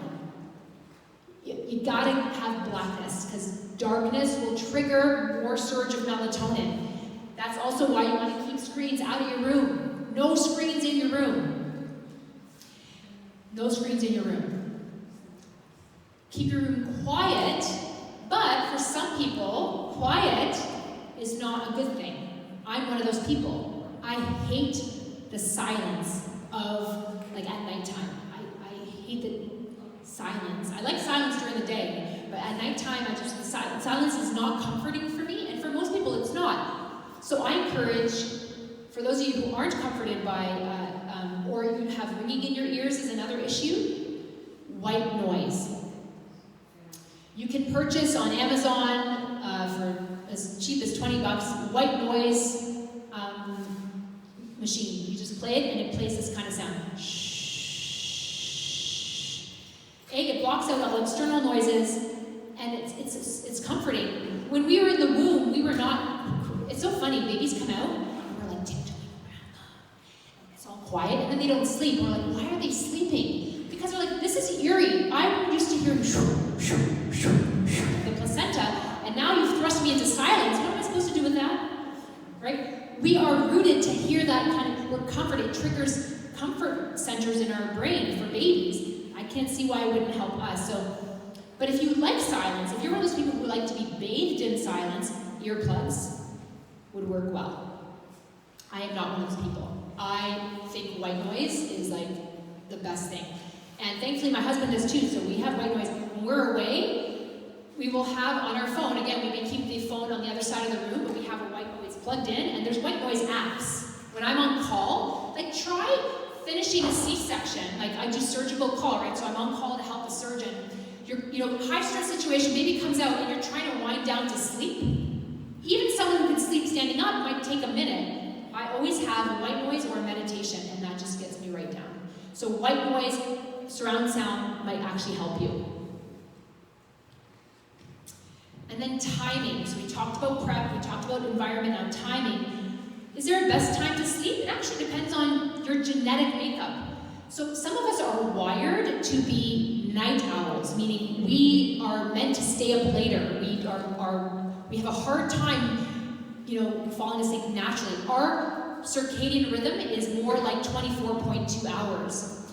For some people, though, they're morning larks. They're in bed by 8 o'clock, and they are quite happily awake at 5 a.m., right? And the majority of people, very few are in either extremes, but most people are somewhere in the middle. They can be a morning lark, or they can be a night owl, right?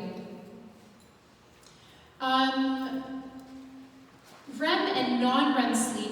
So in terms of the best time, you get, I have to get this right. I always have to look this up because I forget it. Right. Non-REM sleep, which is deeper than REM sleep, dominates earlier in the night. So when you fall asleep, you're more likely to have more time as earlier in the evening, you're more likely to be in that non-REM sleep. Versus more towards the morning, you tend to spend more cycles in REM sleep, longer periods, like your sleep cycles will have longer periods in REM sleep. So if you stay awake late into the night, you're cutting off some of that restorative sleep that naturally occurs more earlier in the evening after you fall asleep. If you are one of those people who wake up super early, you might be cutting down on your REM sleep. So again, there's no best time, it just depends on what works best for you in your sleep cycle. But in general, going to bed earlier and waking up earlier is optimal because it maximizes your non-REM sleep when you go to sleep, and it still gives you enough REM sleep, which you experience more as the morning occurs. Timing of naps is really important. So if you choose to nap, time it correctly. So early to mid-afternoon, that's the best time. Between 1 and 3 o'clock is probably your best time to nap. If you are under 65, maximum 20 to 30 minutes, because then you start to go into a deep sleep pattern. If you're over 65, I have a few slides on aging and sleep that I'll talk about, but it's about more like you could easily do about 90 minutes. Your body might actually need it in order for you to stay awake till a regular hour, because what's going to happen then if you don't nap and you're older and you're exhausted by 7 o'clock and you fall asleep, but then you wake up at 3 in the morning, right? So if nap is what keeps you going, take that nap, but don't take it past 3 o'clock in the afternoon. And if you suffer from insomnia and you're under 65, I would absolutely avoid naps for a while altogether, as much as you're tired, because one of the techniques we can use for, we'll talk about cognitive behavioral therapy for sleep, one of the techniques is sleep restriction. So it's like you're actually forcing yourself to stay awake longer so that you're physically needing the sleep, and then you start to get yourself back in your pattern. We'll talk about that in a bit. Remember, naps do not make up for chronic sleep loss, so don't gyp yourself of overnight sleep because you know you're going to nap the next day. It's not the same kind of quality of sleep. It's really important to maximize sleep when you're supposed to get your sleep at night. What about jet lag? So if anybody who does regular traveling, or they have trouble sleeping when they go out west or when they go out east, here's some tips. So if you're traveling eastward, remember the clocks go ahead, so you end up losing hours. So what that typically means is you tend to stay up and wake up later, right? So how are some ways you can get your body retrained when you're on vacation out east? Ideally, get your exposure to bright light, ideally from outdoors, close to your new ideal wake time. So that might mean setting your alarm for 8 o'clock, even though it's 8, 7, 6, 5 in the morning, your old time, your Ontario time. If you're out east, you want to, just for a few days, and go right outside, or put yourself in sun if you can, because it starts to trigger your cortisol to reset, to start to stimulate at a bit of a earlier time than you normally would. Get only dim light 1 hour before your new ideal sleep time. So again, you're more likely to want to stay until 1 o'clock in the morning when at 12, 11, 10, if 10 o'clock's your normal bedtime, it's gonna be 1 o'clock down east. So instead, you want to start to eliminate your external light, your screens, what would be equivalent to like 6 o'clock Ontario time, because that's 9 o'clock Eastern time. So about an hour before your new ideal sleep, whatever your new ideal sleep time is, if it's 10 o'clock, even though it's 7 o'clock Ontario time, if it's 10 o'clock at night, in Nova Scotia, then you need to start to dim your lights, even though it seems like middle of the day or early evening in Ontario, you just got to start dimming your lights earlier to get your body retrained. Remember, darkness starts to stimulate melatonin. Eat a hearty breakfast within 35 to 40 minutes of your new wake time. So this again, I mean, you wake up and you eat right away because it starts to trigger that cortisol, right? Eating triggers cortisol, which wakes you up. And this jet lag is really the only scientifically proven use for melatonin supplementation. It can work for some other people without jet lag, but if you take melatonin before 1 hour before your new sleep time, it can help with that surge. It can help bring about that surge. Start with 1 milligram. If 1 milligram doesn't work, you can go up to 5 milligrams under your tongue. SL means under your tongue. So that's where you can take melatonin to force that surge a bit earlier than you normally would have done it. Because your body's still in Ontario, I'm just using Ontario, Nova Scotia. If your body's still in like 7 o'clock Ontario time, it's not going to have a surge. It's not going to expect the surge. Because even though it's 9 or 10 o'clock in Nova Scotia, you're going to have to take the melatonin to help your surge come along until your body readjusts. If you're traveling westward, the clocks go back, you gain hours. Most people have less trouble going westward because their days, remember, we're naturally set up to enjoy longer circadian rhythms.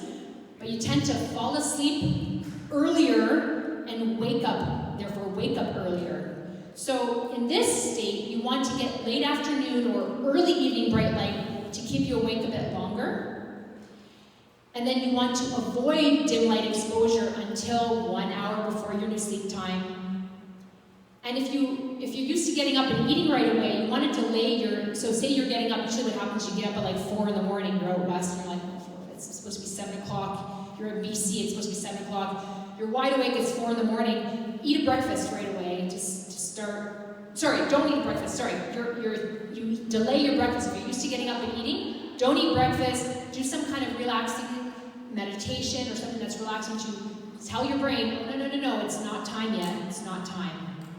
And don't expose yourself to bright light first thing in the morning. You want to keep the lights dim, don't turn the lights on, don't start looking at your phone at 4 in the morning, because it's going to take longer for you to transition. And then you can use melatonin, again, 1 hour before your new ideal sleep time.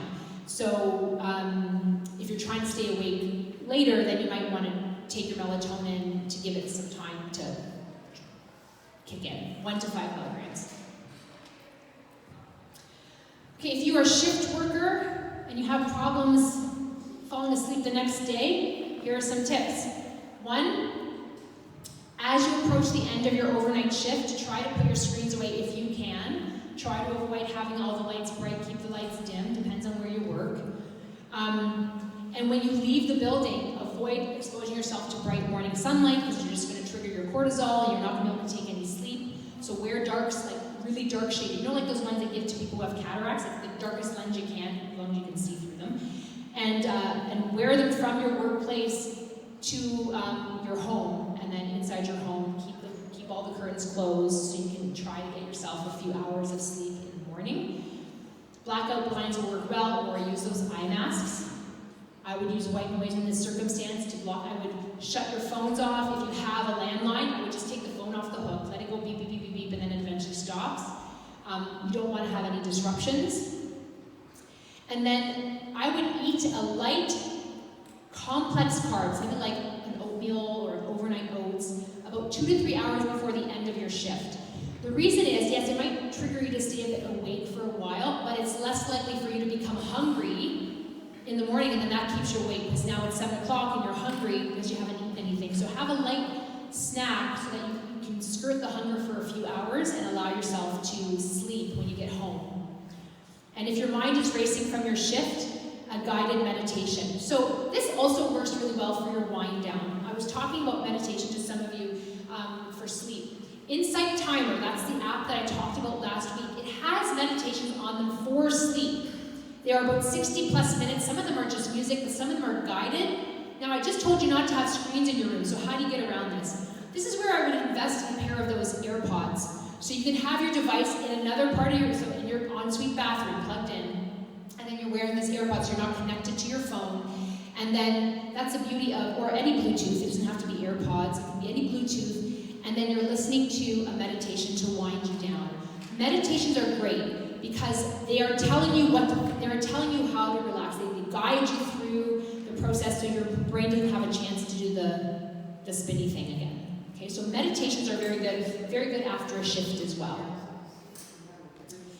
How is sleep affected by age? So as we age, we have some odds stacked against us because our bodies, even though we still need 7 to 8 hours sleep, our bodies age well, our brains age, and the pineal gland ages, and the proportion of that like deep sleep is just naturally reduced as we age.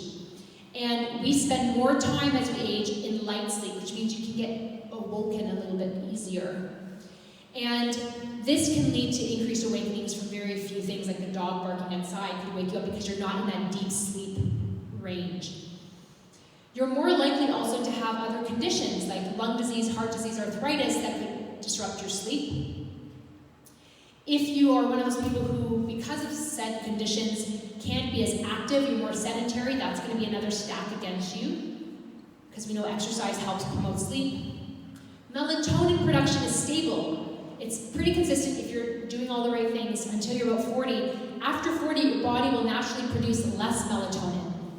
So you might try a melatonin supplement before bed, see if it helps you. I'm not saying it's going to, but about 1 to 5 milligrams might help, and you want to take it about 2 hours before your bedtime, your projected bedtime. If you have cataracts, this can affect your sleep because you're blocking the light from entering your retina, so you don't get your normal sleep-wake cycle. You're not getting your cortisone surges during the day, you're not getting your serotonin, so you're making less melatonin at night. And an aging SCN is the suprachiasmatic nucleus. That's the part of your brain that controls sleep and wake cycles. As you age, you have a disrupted 24-hour rhythm. So you find yourself going to bed earlier and waking up earlier. It's just put off. It's just the way our brain is aging. So what are some solutions? One of the best things you can do is try to maintain a regular sleep and wake cycle. Going to bed at 7 or 8 o'clock, even if you're tired, it's going to make you wake up 7 hours later, which is, very early in the morning. Don't make me do math. Use all the sleep hygiene recommendations I already made still stand when you're older. They still help benefit. I would focus on foods that can promote melatonin as well. I would absolutely mitigate the blue light, especially if you're already naturally producing less melatonin. You don't want to be adding to that problem by putting yourself in front of screens. And naps are a good thing if it helps keep you awake till a reasonable hour, so helps push your sleep time till 10 o'clock at night or 9 o'clock at night. And you can afford a longer nap than you could if you're under the age of 65, so 90 minutes would be your maximum though, so set a timer. And ideally nap between 1 and 3, no later than 3, or Peter's going to steal from Paul, and you're not going to sleep at night. So if you're napping, which I do, and say you nap for an hour, I generally always get 6 hours. Without fail, I fall asleep just like that. Yes. I'm waking up. So does that hour nap, if I add it to my 6 hours, plus the hour I fell asleep in my chair before I actually went to bed, gives me 8 hours. Does that? I would say it counts, yeah. As long as you're getting good quality sleep when you nap. Because I find that when I nap, I'm not in the same deep level. So Sometimes I don't, I agree. Yeah. Three times a week I do, and the other 4 I don't. yeah. But Maybe that 1 hour, but that 1 hour you're falling asleep in your chair before, I would actually just use that and fall asleep in your bed. Sometimes I force myself to get up out of the chair. That's ideal because you want that continuous flow. It allows your cycles to go through its course naturally. But you're hitting pretty good targets, even at the 6 hours. 6 to 8 hours, right, is key. Okay. Over Yeah, 65. I get 6 hours, no problem. It's not 6 hours, no problem. Less than, but anyways, you make me feel better. And then continue being active as you are able to, because remember, movement is really important to help you sleep. Ideally, though, not within 4 hours of you trying to fall asleep. If you can't sleep, don't stay in bed. This goes for anybody. This is the worst thing you can do. When you can't fall asleep and you toss and you turn and all you think about is, why am I not sleeping? I guarantee you that is the exact way not to sleep. So if you can't sleep, you must get yourself out of bed. Get out of bed. Don't turn on the screens. Don't turn on the television. Don't reach for your phone. Keep the lights dim. Maybe do a jigsaw puzzle. Maybe do a meditation. Maybe do some box breathing. Maybe do a Sudoku. Something that's, again, taking you away from that thinking about when am I gonna fall asleep? Why am I not falling asleep? And I would actually physically take your clock and turn it down. Don't even have a clock in your room if you don't have a schedule to wake up to. But if you do, if you need an alarm clock, I wouldn't use your phone as an alarm clock because that means it's got to be beside your bed. So I would buy yourself a cheap Walmart version of a alarm clock to allow yourself to wake up. But I would turn the screen away from you and do not look at the time because knowing what time it is just makes you anxious. I need to fall asleep. I've got a busy day tomorrow. Hamster wheel, hamster wheel, hamster wheel. Just don't even know what time it is. But do something to almost distract you, and that might mean physically getting out of your bed. And that's another time you can journal. Write what it is that's keeping you awake. Is there something? Just sit with it. Is there something keeping me awake?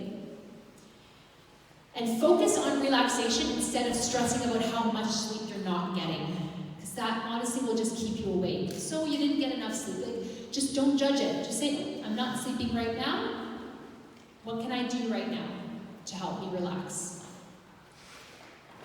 You can consider a CBTI, Cognitive Behavioral Therapy for Insomnia. Niagara North Family Health Team runs them. Debbie runs these sessions in your family health team. And I highly recommend CBT really focuses, and I have a slide on this, about the behaviors of sleep, setting up your environment for sleeping. It uses very special techniques and it helps really helps with the hamster brain syndrome. And you might also check with your doctor about prescriptions that might be keeping you awake, especially as we age. Let's talk about sleeping pills. Sleeping pills are a big business, but they're a risky business. So first class that I want to talk about are the benzodiazepines. These are the old school sleeping pills. We used to give them out like it was before my time, but older generation physicians would give these out like candy to patients who couldn't sleep. How they act is they act on the nerve endings and muscle fibers to induce, I have sleep, I have to change that, to induce sedation and to reduce anxiety. They have a relatively long lifespan, so they stay in your body for a fairly long time. That's why you feel sleepy in the morning.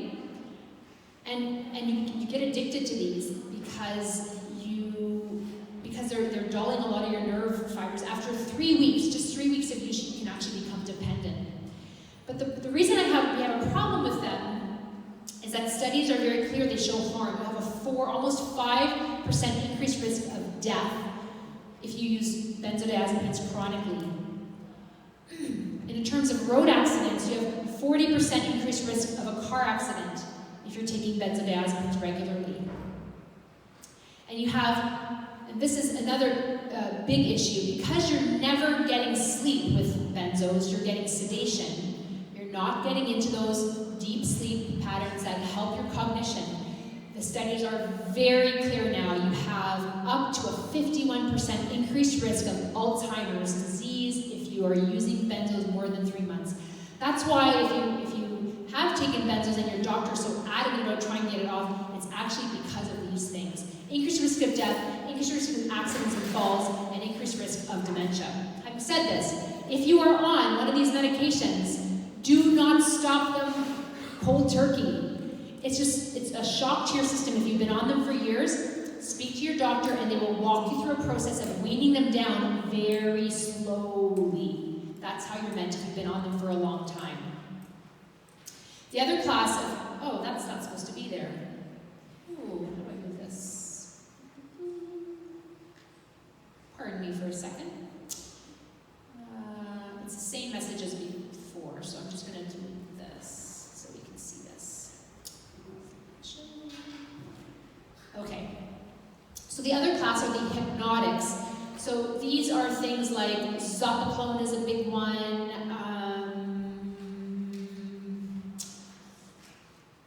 Not temazepam, that's a benzodiazepine. Trazodone is another one. So these are hypnotic medications. Again, they don't produce sleep. They're only producing sedation. They have some side effects: headaches, dizziness, nausea, vomiting, hallucinations. But studies are showing now more and more as we're starting to use them more and more. Benzos have been around for so long, we have lots of studies, but newer studies now on hypnotics show long-term health harm.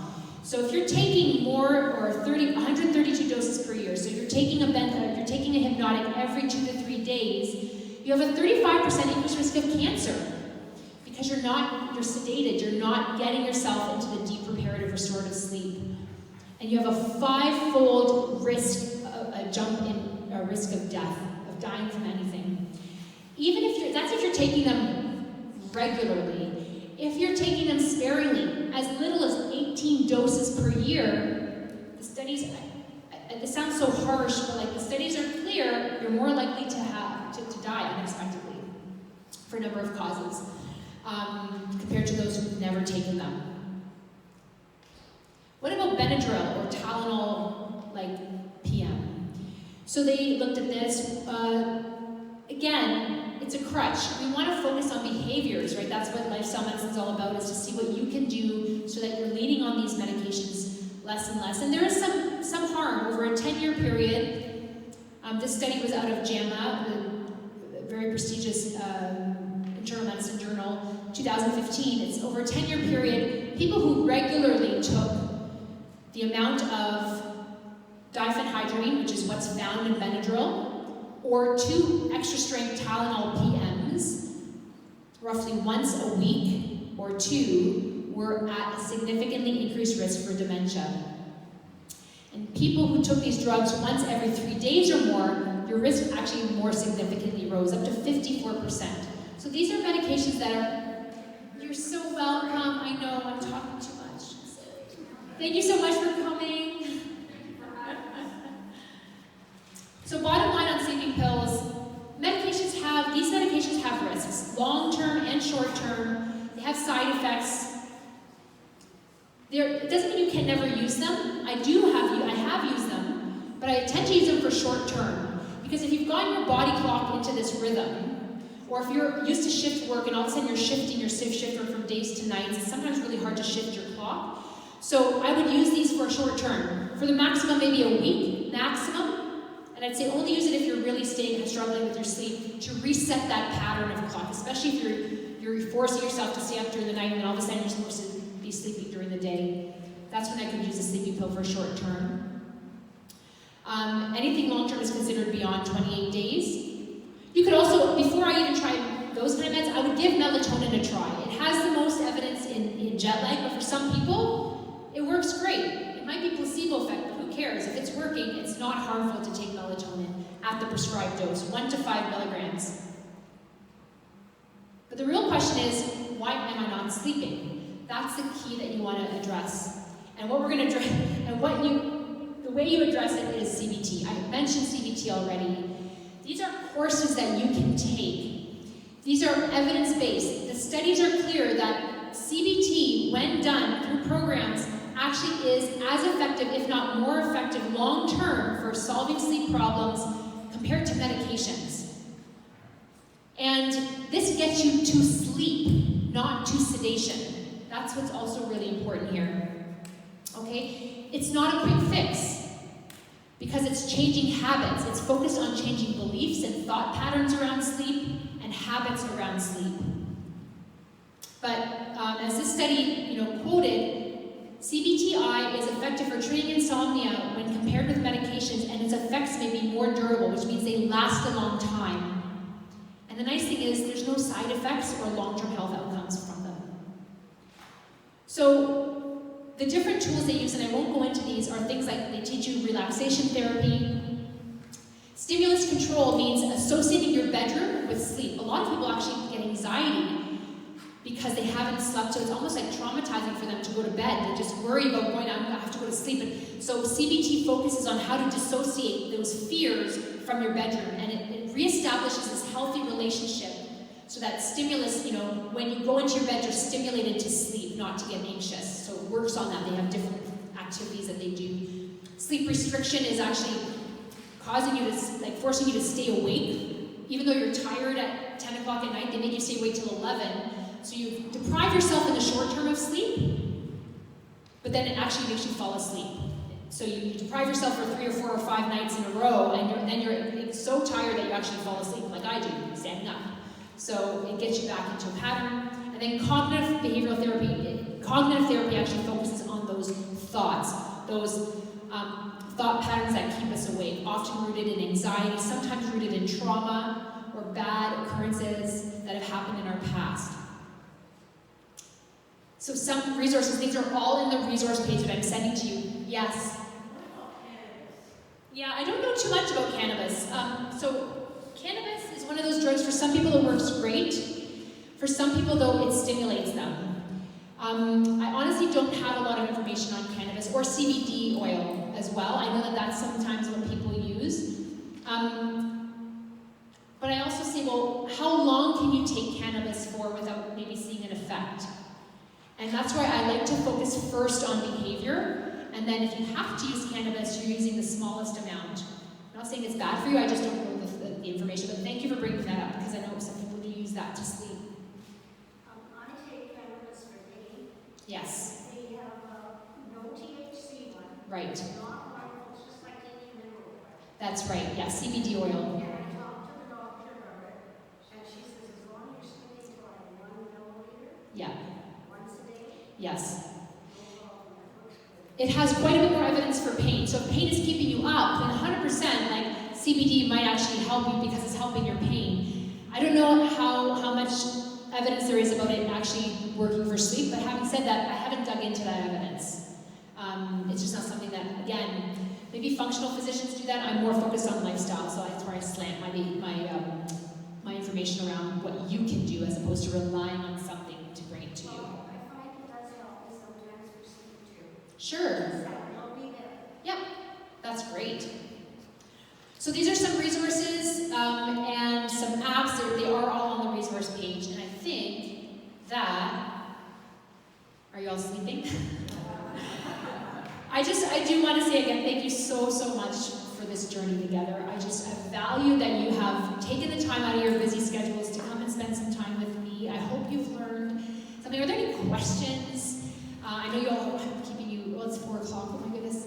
I've kept you late too many times. You can put that on the feedback. Like, don't be afraid to beat me up about that. Sometimes I wonder if we should have made this more sessions, but a shorter time. But that was discouraged as well because some people don't want to commit, especially when they don't know what this course is about. We're like, well, I don't want to spend 8 weeks of or 10 or 12 weeks of my life there. That's too long. So I tried to make it like enough time. But there's so much to teach, and I talk a lot, and I love to have questions. So I do appreciate those, and I always appreciated when you had to leave. I never took it in a bad way. I just took it that you had somewhere to go or your parking meter was up. So any feedback, both positive or negative. Oh, yes, right. Why not? Fresh air. Who sleeps better camping? Me, right? Yeah, fresh air. I don't know if they've done a study on it, but again, that's a great idea, and why not? Like, it's not going to hurt you, unless if there's a smog alert, then it might bother you like it is today. Yes. Really quickly say, what was the value or the benefit for the Brazil nut one a day? Selenium. Yeah, it's a good source of selenium. Again, you can get selenium in other places if you're not fully plant-based, but 1 Brazil nut a day gives you all you need of selenium for the day. What is the benefit of what? What is this? Oh, selenium is a very, it's just one of those minerals that's involved in a lot of your cell metabolism and your breakdown of, yeah, and it's also an antioxidant as well. Yeah. Is that one Brazil nut? Brazil nut. Not for sleep, but definitely good for, yeah.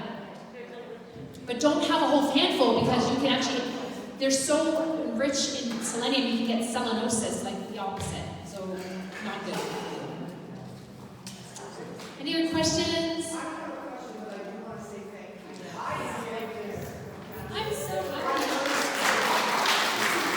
Thank you so much. I do want to thank Lyle and Janet.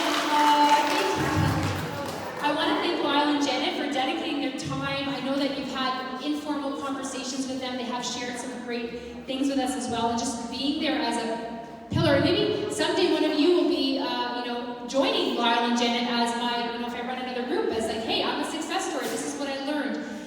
On your feedback, I know some people have already given that feedback, but we are entertaining doing a booster group for this group. We'd probably do in the evening over Zoom, just to touch base, looking at, again, I have to get permission from the family health team, but just as a touch base to say, hey, anybody have any stories of success? What have they been struggling with? It won't be any teaching, it'll just be fully Q&A and like touch base. So keep your eye out, we will send you an email if that is approved. So I really hope to see you all there. Yeah? And I want to thank Debbie and Kristen. I was just about to say that. She's stealing my thunder. I also want to bring up Debbie and Kristen because without them, this was not possible. This was envisioned by Debbie, the master herself. So I just appreciate it. And then Kristen honestly has done so much work behind. The reason this is all set up is because of Kristen. The reason why you get videos and resources is because of Kristen. So I've loved working with you both. I've worked with Debbie for a while. I've just started working with Kristen, and I've just been so grateful. So thank you so much. I was just about to say the same thing. So I want you all to be well in your journey. It's not all or nothing. Make a little change. Stick with that little change for a bit, then layer on another change. You don't have to be perfect. Just focus on some progress, and you've got this. I believe you've got this, okay? You're in charge of your health. Your health is your wealth.